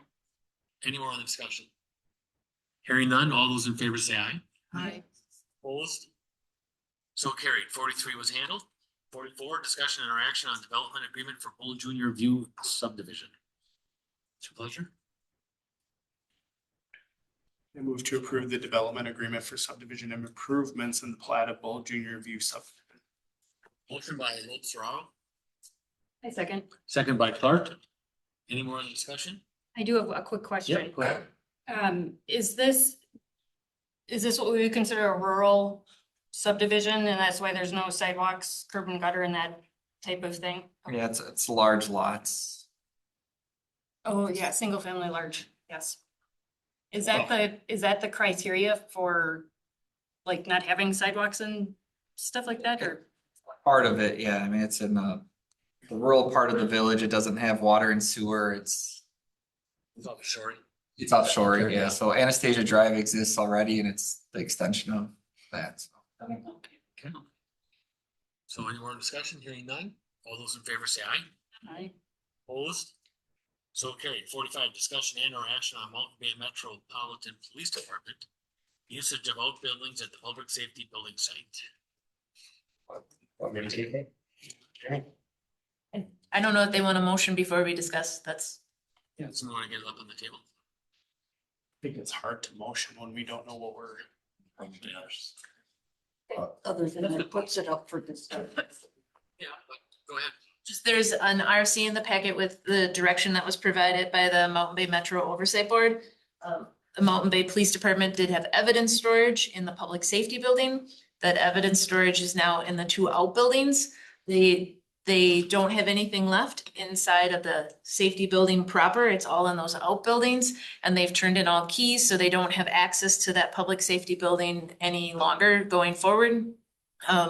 So the Mountain Bay Metro Oversight Board did ask that the storage in those 2 outbuildings is provided gratis. That's not something staff can decide, which is why it's being brought to the board. Previously, Mountain Bay Metro PD was paying 30% of the water, sewer, electric and gas for that building. And that was just based on usable square footage that was being used in the building between them and Safer. So that 30% expense would come back to the village. So, but it is here tonight just because staff can't unilaterally make that decision to provide that space gratis. Can I add a little bit? Sure. Yeah, so it was really nice that we were allowed to stay in that building and keep some of our stuff. And currently, right now, we're not paying any rent for the space that we're using in the village of Rothschild for our building. We got everything out into those storage garages. We were paying roughly about $900 a month to have evidence within that building. So as soon as our building is completed, hopefully that outbuilding is completed first and we can move some of that stuff out of those 2 storage buildings. But I appreciate us being able to use that space, and guys went through a lot of the evidence and cleaned out a lot of stuff, and anything that was in storage over there was moved out to those buildings. So just looking for some kind of concession to allow us just to keep our stuff in there, and everything outside's been cleaned up on our end of it. So we have no junk or anything except for a couple of things that went on the auction block that are sitting outside. They'll be gone here shortly in the next couple weeks. How much is that 30%? With a rough dollar amount, how much that is a month, around 30%? Well, Chief said he thought it was about. Roughly $900 a month. So was there room in the village budget to cover $900 a month times the next 5 or 6 months to finish up the year? Because it was budgeted for in the police department budget, like, sure it wasn't budgeted for next 6 months. I mean, in this case, we would have to make it work, right? I didn't have a line item for that either. You didn't need it? I didn't know, So they were till we. budgeting for, you can budget for it anywhere, basically. Okay. Correct. And Rothschild's not charging you. They haven't charged us $1 to be there. We do pay some of the utilities. They're nominal compared to the other amount, but, but rent is free and clear that we're using an outside garage and all the interior space. Well, it makes perfect sense. Like, they have everything in one spot. I just, wanted to make sure we could somehow figure that out. I assume the fire department does not need that storage at this point. I'm sorry, what's that? You don't need that storage space at this point, and it's temporary, I assume, till you get the new building. Correct. Yeah. And the evidence storage was something that was upgraded that has some sort of air recycling and there was other things that were done to the evidence storage area and the public safety. It was a secured room and all that security system's been removed and it's all now usable space. So all the cabinetry and everything is still in there. The only thing that was removed was the fuming hood. That's gonna go in the new police department and the pass-through storage lockers. Otherwise, everything else is in there, but my Are you understanding. also asking then for that to be we essentially donated that to Moulton Bay. Well, we have it if someone wanted to charge for used equipment, that's fine, or if you wanted to go on the resale Just block. wanna make sure- We just have it in storage right now. Okay. Because it's nothing that anybody else would use. They're specific to a police department. And Rothschild has donated also. Yeah. So it's not like we're the only ones doing this, so. And our all storage, municipalities have done, yes. in our storage lockers, temporary pass-through lockers will be coming to the new PD as well. So they're gonna be reused. I didn't know that was also part of this, so I think it's important that the board knows that, because maybe you want to include it in the motion, so you have it on record that that is provided. That's all I'm saying. We own that land or that building or?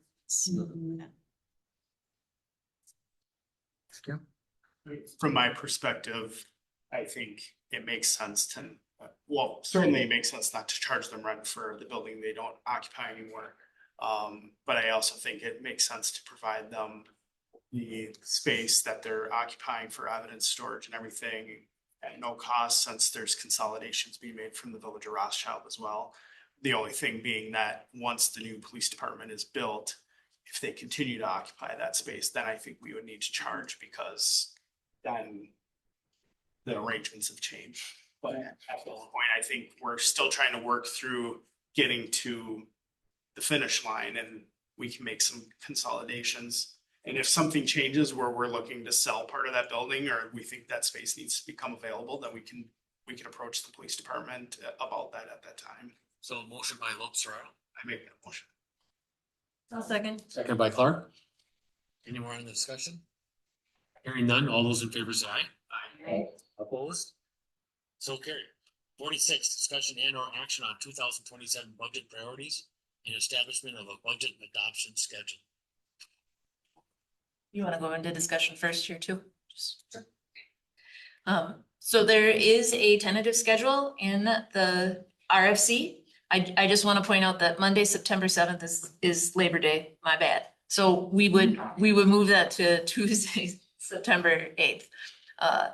In addition to that, the Finance and HR Committee did say that they want to do joint meetings. So these would be joint Finance, HR, and board meetings all the way through the process. So we might be adjusting times a little bit if the meetings are maybe a little bit longer, because the last 2 years, they've done it separately. This year, we would be all combined. So this evening, what we would be looking for is, a conversation about, are there priorities that we want to set for the budget?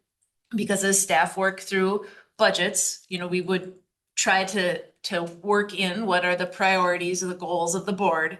And then also approval of that calendar. And if we want to finesse that calendar out a little bit to set some specific times, then we could also do that this evening, but looking to get those dates and times onto the calendars. I think we're see if we could do some times on some of those, just to have a better idea of how much time to save. That would be at those meetings. Could be a pretty rude awakening to these 2 Novembers. Oh, I attended all the budget meetings last year though. Yeah, I know. So, Yeah. When you mean budget priorities, what do you mean budget priorities? Your goals that the board has. Okay. As always, here's the question. Can we set priorities on projects, saying this is like priority 1, priority 2, priority 3 to target? Like if staff were given, like what would be the most important things? Let's put it as a number 1 and 2 or 3 are secondary.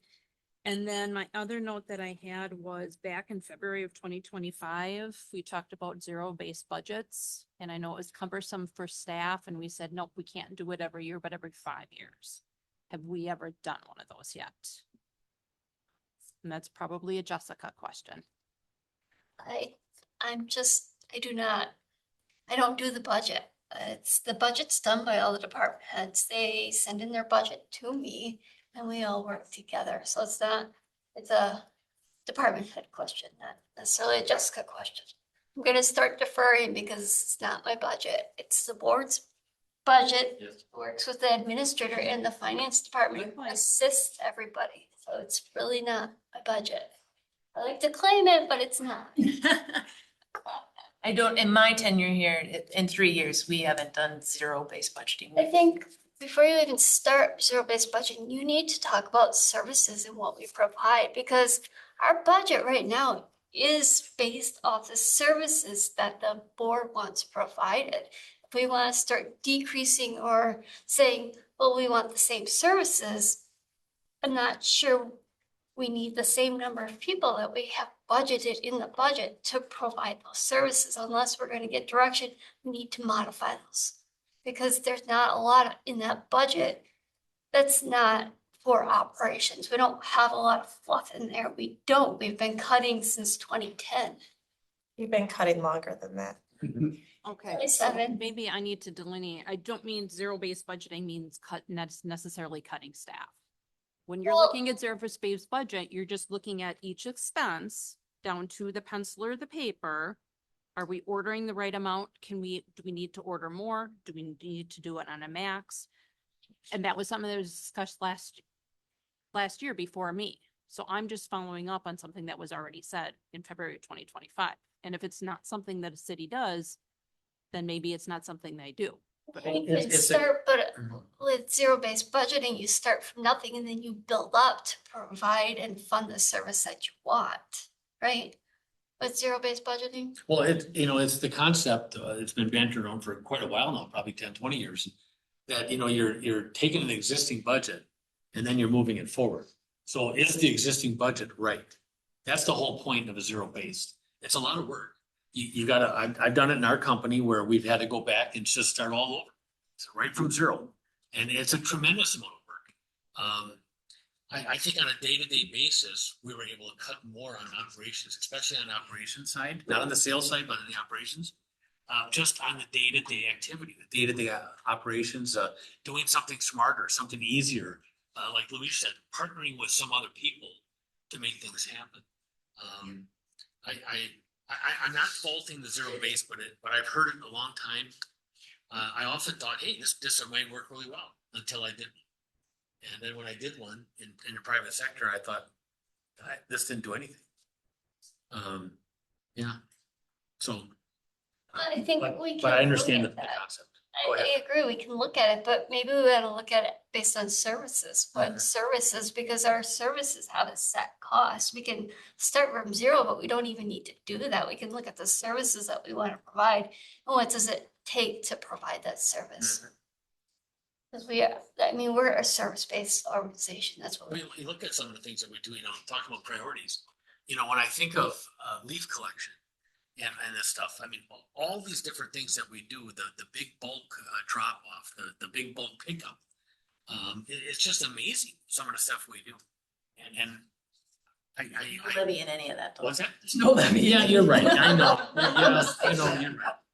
mean, there isn't, Yeah. but we still need the people, like, when Yes. we do the leaf. It's the staff, pickup, we yeah. need the I don't want people. staff. Yeah. When you look at this, electronic recycling event, it was several of our staff all the way along the line is just. well, just for voting, look, you know, when we're out at days, or not days, excuse me, Dales. And you look at the staff that was out there, you know, especially in the night and stuff with all the reflective, vests. It's just amazing. And then when you think of it, you know, I was running a grocery store, 29 super, pick and save, 250 employees. How many employees do we have here? Just over 30? Not including EMS and police, And but just over 30. For the election For worker. this entire village. It's 40 with our 2 part-time people. Yeah. 3 40 part-time people. It's actually unbelievable when I think of that. You got Right, this whole thing. utilities and- Utilities, snow plows, all the summer stuff, it's just absolutely unbelievable. So did we have any budget priorities last year that we could maybe use as a base to build upon and maybe identify some for this year? Does anybody know that we have some, or if we had some, what they were? We did not have specific ones that were drafted, no. Is that something we can push to the August meeting as a continued discussion? I know you guys are trying to start meetings next week with department We're directors. gonna be talking about budget now to the end of the year. I guess all of sudden at the top of our heads, we can do the budget priorities. I don't know that that's gonna be very fruitful because we're not gonna at that time to give it significant enough thought to be like, oh, these are our goals. Well, those are the goals we came up with in the 10 minutes sitting here at this meeting. Yeah, and I think you have to look at the departments and say, well, okay, what would I cut out of this? I mean, do you want less street problem? Do you want? Well, just like I said, like if we want less, I mean, you can't have the bronze level of funding for the gold level service. So if you want gold, you gotta pay for gold. And if you don't want to pay for gold, well, then we gotta look at bronze, right? We gotta look at the lower level. So I don't know. Is there things we want to cut or don't want to do? Or, I mean, I brought up leaf collection, Expo maybe? And I know there's no line item attached to it, but how many hours is staff out there collecting leaves? I mean, So something like that is fine to talk about, but because we pay for leaf collection through our refuse recycling fund, those staff members that are doing that, we're able to afford them to then plow snow in the winter.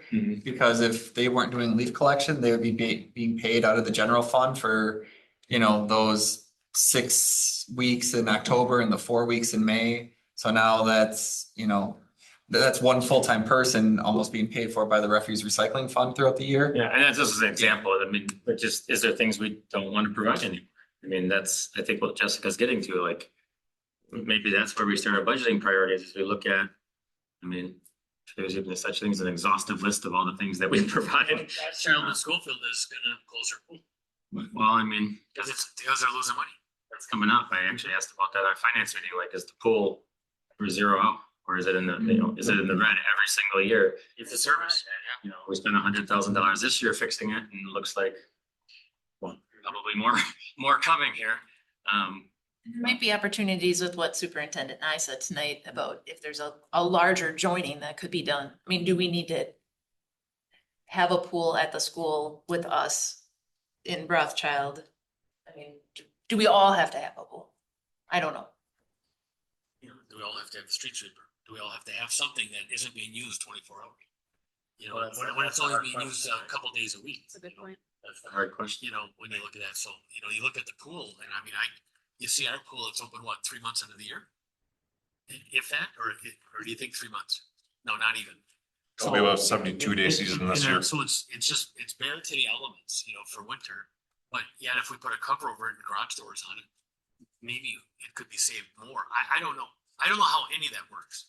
I just know it's really expensive. And during the wintertime, you could have a pool with the garage doors shut. Yeah, you gotta heat it. But do you save on the pumps? Do you save on the freezing? Do you save on the cement? I have no clue.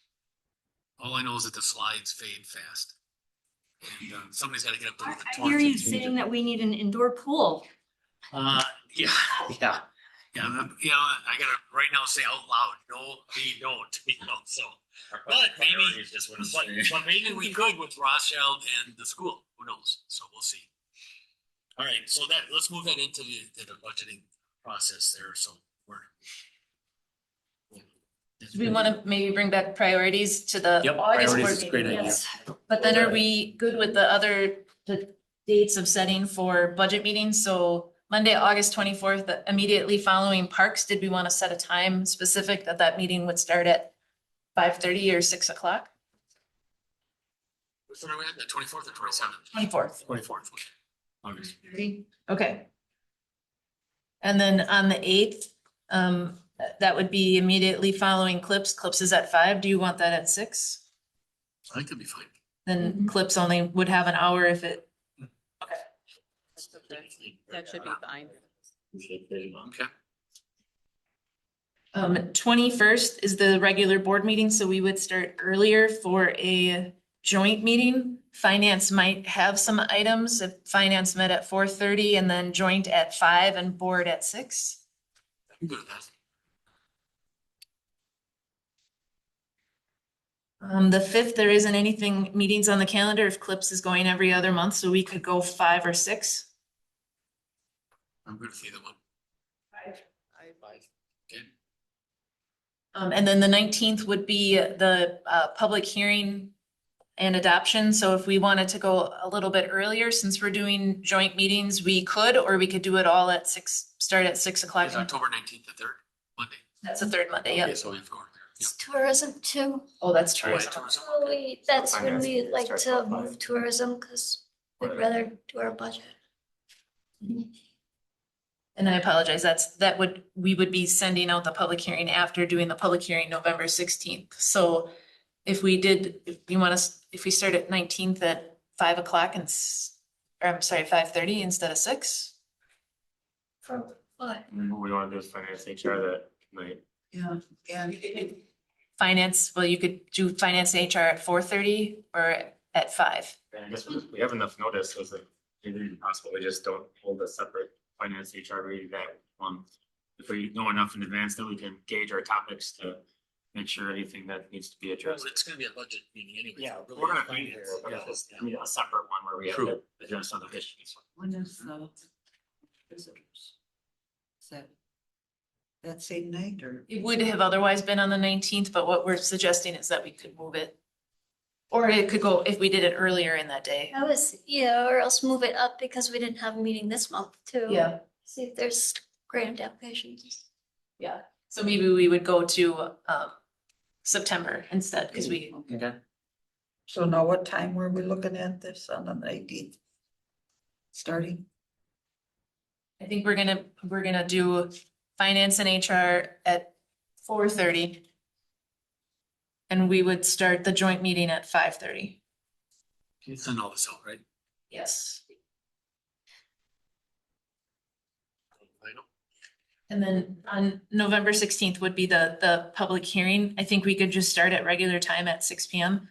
In the past, when you've done joint meetings, has finance made a recommendation to board and board approved, or has it done it at the same meeting and they both approve? I think they both approve. I think it was done Yeah, at both. I think And they both approve. yes. Right. Okay. I still think we could start at 6 for that last one. Okay. Okay. If it's not establishing budget priorities tonight, let's look at meeting with department directors next week as far as what you're trying to accomplish with them. Are we setting you back by not having those priorities for August? If there's something you felt strongly about, it certainly would be easier to work it in now. I mean, I've, the acknowledgement of the 3 for safer. We will work that in right from the beginning. We don't have a lot of numbers yet. It's really early in the process. Like the state doesn't give us a lot of the numbers we use for the revenue side. So we can get the expenditures put all together, but you're not gonna know if you have a balanced budget until closer to end of or October, because we don't get our health insurance till then either. So like Safer's portion of the budget, they're not gonna have a good number until they get closer to the health insurance final number. I just want to make sure we're not setting you guys back, but not doing that tonight.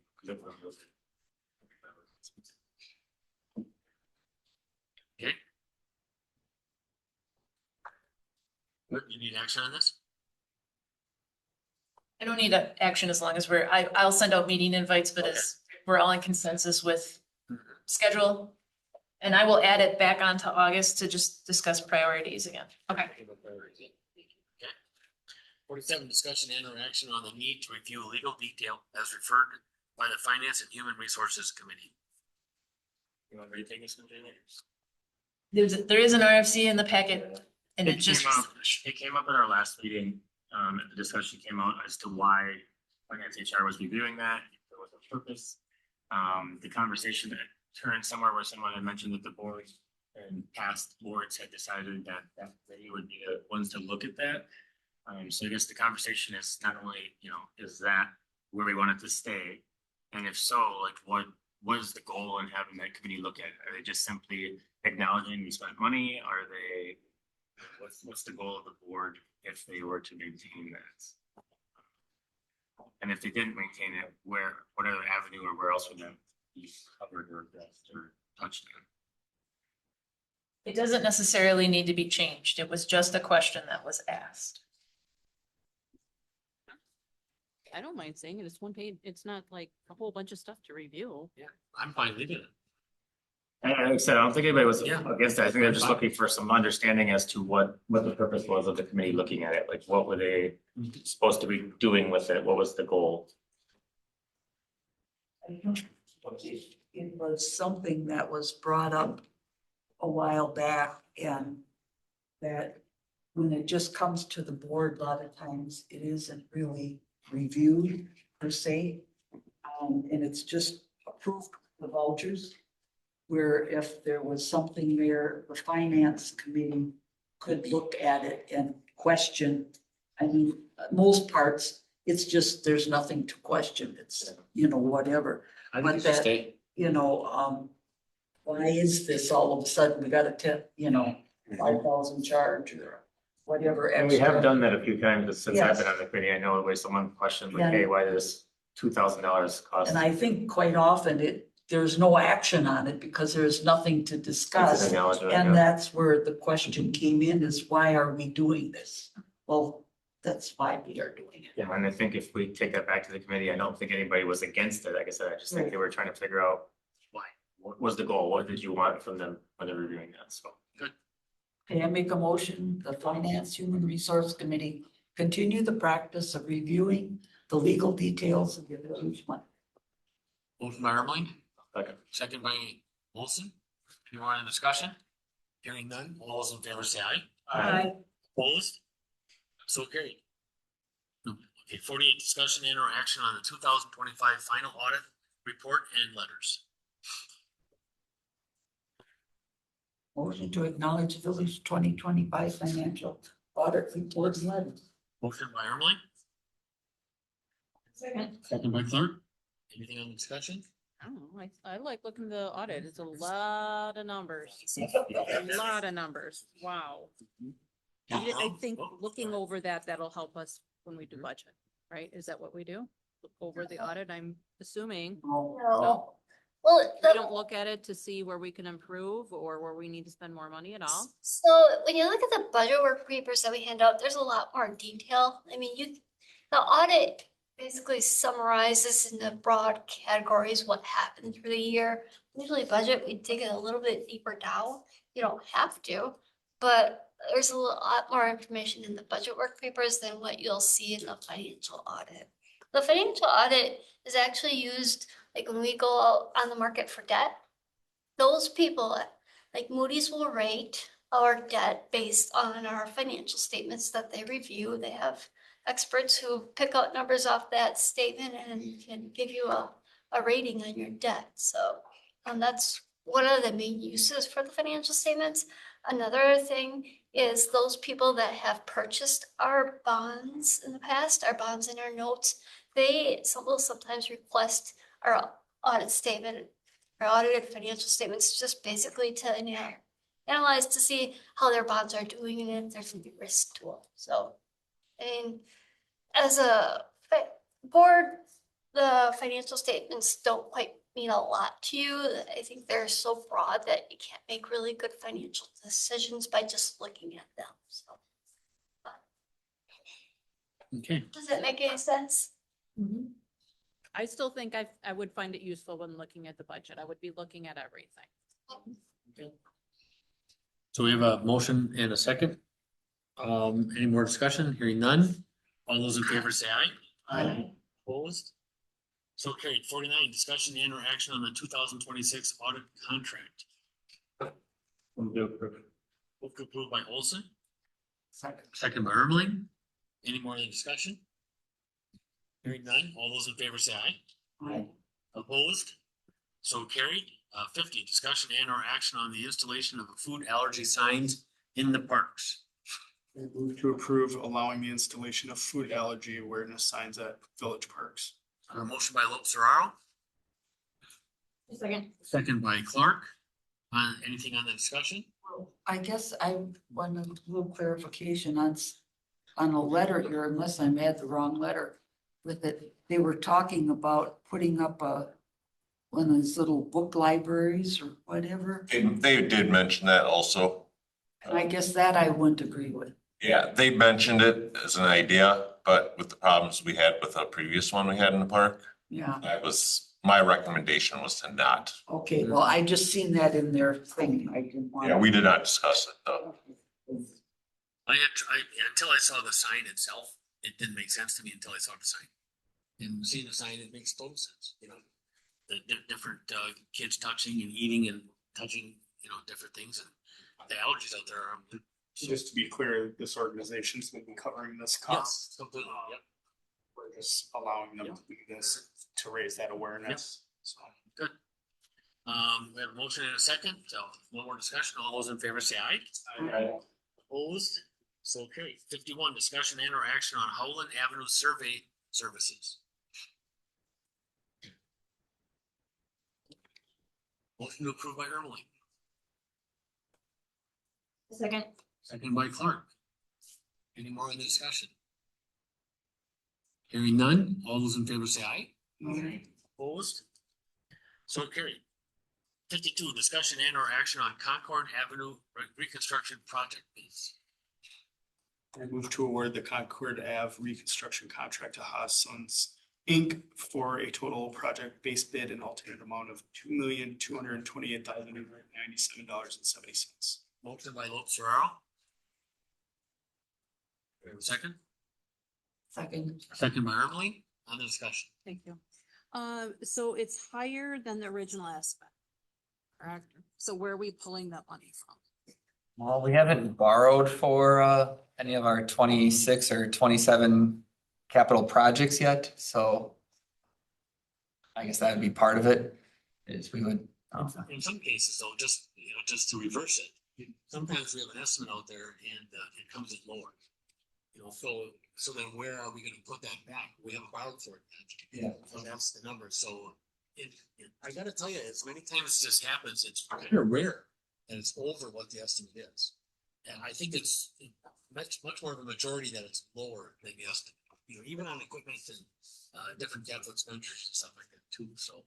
But good question. No, so it's just, it's not borrowed yet, Yeah, so right, we can borrow. exactly, Okay, I just exactly. didn't know if that was already in the budget and now we have to find more money.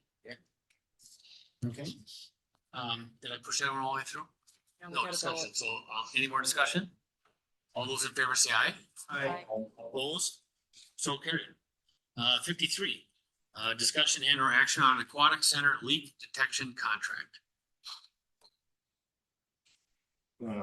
Motion. Paying for the thumb? What? Motion first, I just want to discuss. Yeah, go ahead, motion. You got a motion? I was going to discuss. Okay, go ahead and discuss.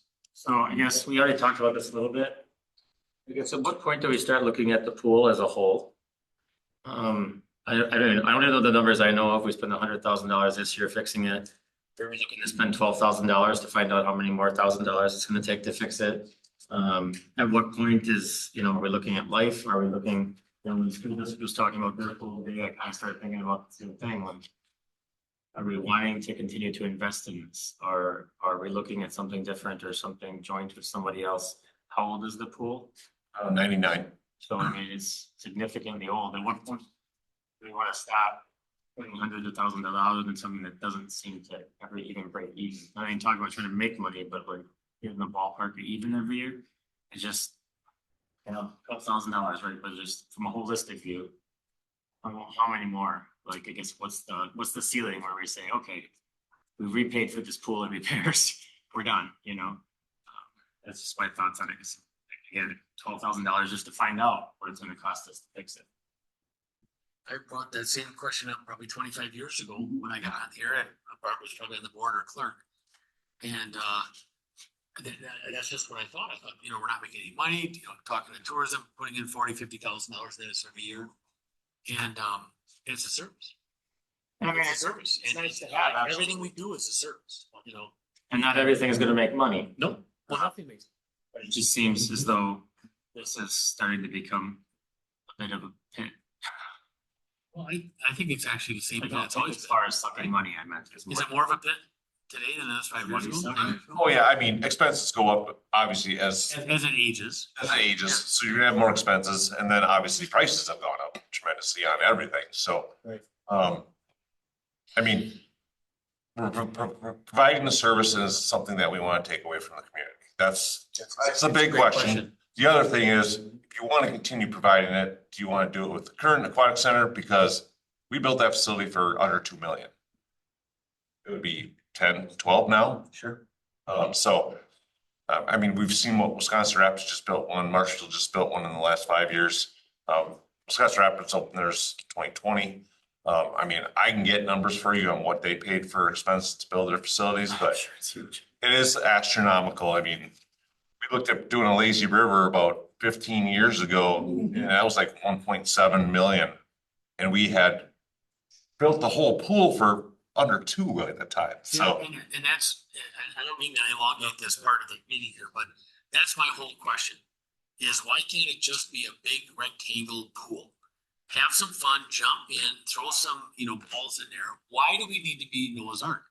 Because we're constantly redoing these slides. We don't need to attract more people to it. If they want to go to Noah's Ark, let them go. I swam. I brought a hockey puck. That's my friends and I, we threw hockey pucks in the 8 foot, dove down and got a hockey puck. I mean, that was the most fun I could have for 8-9 hours. It was unreal. I was approved. Go ahead. So the other thing is we did have a facility assessment completed in 2017.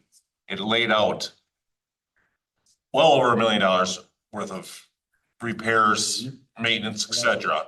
So we put ourselves in a position to continue doing that by having that assessment completed. And everybody that was on the board at that time was aware of what the future costs would be at the time.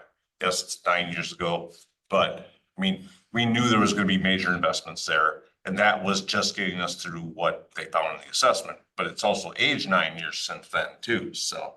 I go to Vegas and all the pools are just pools. There's nothing else other than bars, so. I'm not saying we shouldn't do it, I'm just saying, we just sat for a minute and looked at the whole picture. It's kind of piece by piece by piece.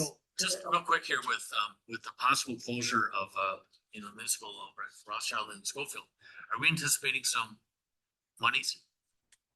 Right? I think we are. We don't know what, we don't know when, but. We did put together that tentative idea, but it has not been, Rothschild has not continued to pursue that. So I would say that it's a maybe. I haven't heard that pool that let's say no more pool. We showed your hand up a while ago. That's where I was gonna go. Some of this work has started at the Parks Committee level where we discussed what the impacts of the closure of the Rothschild Schofield Aquatic Center would have on our facility as far as increased revenue from more people. But also that partnership with Rothschild and Schofield, if they were contributing toward the overall cost of our facility, the improvements of our facility, what could that turn into? And that conversation basically paused because they decided to continue operations for another year. So I think now we're back at that point where we're getting toward the end of that season. What are they going to decide to do? Because they basically have the option of helping contribute and saying this is a service that we provide, or not contributing at all, and we potentially start bringing in those residents regardless, and we take that on. So I think at this time, it's in our best interest to, continue to make sure things are good at our pool, see what those conversations turn into. And if those conversations turn into nothing, then we can start making more complicated decisions. But right now, it's kind of in a weird, what happens next? I agree. Yeah, he's right. Okay. So we're back on the leak detection contract. So that was a discussion, not about the leak contract. So let's a teeny bit. So we need a motion to put this on the floor for the aquatic center leak detection contract. I move to approve the contract with Newman Pools for leak detection and repair at the aquatic center. Motion by Serraro. Second by Ermeling. Any more on the discussion? Hearing none, all those in favor say aye. Aye. Opposed? So carried. 54 we went through. Now you want to go through the rest first and then go back to motion to full session. Yeah, you want to do no attorney referrals? I would mention administrative referrals. Possible. Let's see, appraisals right away. No. Remarks from trustees. You want to do that now? Katrina? Any remarks? Barb? No, I guess they answered it. Those dead spots on Schofield Avenue, that's where you're putting the plants, right? Yep. I kept wondering what those were for. You'll start seeing the transformation tomorrow. Yeah, tomorrow. We didn't finish the discussion on the EMPD funds. Are we gonna table that? We'll bring that back up like next month or something. Yeah. And then what was the plan with Mock Mueller? Didn't we have money in the budget to do something with Mock Mueller? Do you mean a master plan? Master plan. Okay, thank you. Do we know when that's done or when that's coming in or? Yes, yeah, we just started it, literally. We had a kickoff meeting with them. They did a site visit, so they'll be scheduling public meetings, where we bring in input from the public and committee and so forth. Did everybody get this letter from? No, No? Can it go to everybody? yes, Yes, okay. but is that the Barnett letter? No, this is Jackie. Bender, sorry, thank you, that's what I meant, it's not what I said. I have one more that'll go to. She's gonna need a chair. Okay. Yes. But we can get an email though. Yeah, just so everybody gets that same letter, please. Okay, so let's see, Lisa, any more remarks? No, I guess that's it. I made enough questions for right now. Just briefly, so we talked a lot in finance and HR about some of the negativity and negative comments some of our staff are meeting out in the field as they're out and about, and ways that we can ensure that they know we appreciate them and the work that they do as elected officials. This is coming back on our agenda for finance and HR next month. I'd like to ask that we have that same discussion at this board, if that works. Also want to just make a suggestion, something small that we could do right now is add a standing item to our agenda monthly during podiums at the beginning of the meeting. 5 minutes for staff, department heads, whomever, to recognize good work by their teams or their individual staff that particular month. Just a way to make it, very intentional that the board is aware of the work that they're doing and we're acknowledging that. And we're hearing from the department heads about that.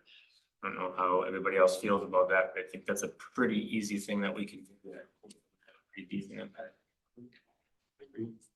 Got a fun too. Luis? No, nothing. Okay. Kind of quiet today. Tired. Okay. Mr. President, before you go, I just want to ask, this is trustee Lopez Serraro, but did everybody else get their invite to the Mung Festival? I just want to make sure. But you, No, I did not. okay. But you got one in the mail. Okay. I thought it was over. Yeah. When is the event? August 1st. Yeah. Really? So those all came here for everybody? August 1st and 2nd. Just Luis just came here, so that's why I wanted to make sure everybody else. I got just it. got mine yesterday. Then so- I'll be, Mine could be in the mailbox. yeah, mine will be in the mailbox If too. anybody didn't get in and needs it, I have to work both days, so I'll be there for Yeah. 12 hours both days anyway, Yeah. so I won't be able to use mine. Okay. So if anybody needs it. So if you don't get it by the end of the week, let me know. That's a 3-pound gain to egg rolls for sure. Mhm. That's done right now. Yummy. Huge. Okay. I really don't have anything. I thought it was a great discussion tonight and a great job on the police building. I very much are forward for that. All right. And I thought that DC Eversing was awesome. I think that's a total win-win. Let's see, moving into closed session pursuant to Wisconsin statute 19.85, parent 1, parent E, deliberating or negotiating the purchasing of public properties, the investing of public funds. Thank you all. Or conducting, thank you, Jim. Or conducting other specified public business whenever competitive or bargaining reasons require a closed session to wit. Appraisals and right-of-way purchases for Ross Avenue Metro Drive to Alderson Street reconstruction project. Good night, everybody. How about me, Roman? How's the voting like? It's been good. Yeah, I bet. It's tax. Nothing but fruit. You gotta love it. I'll make that motion to go into closed session. Oh, man, I'm sorry. Wow, thank you for that. Here I am just chatting and talking to everybody. Mark, shut up. Roll call vote, please. Maloney, Yes. Lopes-Row, Yes. Beck, Yes.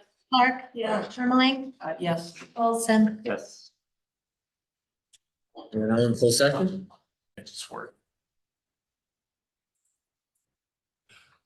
All right, we're back in open session. I make a motion to approve the nominal payment parcel report for Ross Avenue Metro Drive to Alderson Street. Motion by Lopes-Row, Second. second by Clark. Any more on the discussion? All those in favor say aye. Aye. Opposed? So carried. Now I'm looking for a dumb adjournment. Second. Motion by Ermeling, second by Beck. All those in favor say aye. Aye. Opposed? So carried. We are adjourned at 8:58. Why did I pass this motion?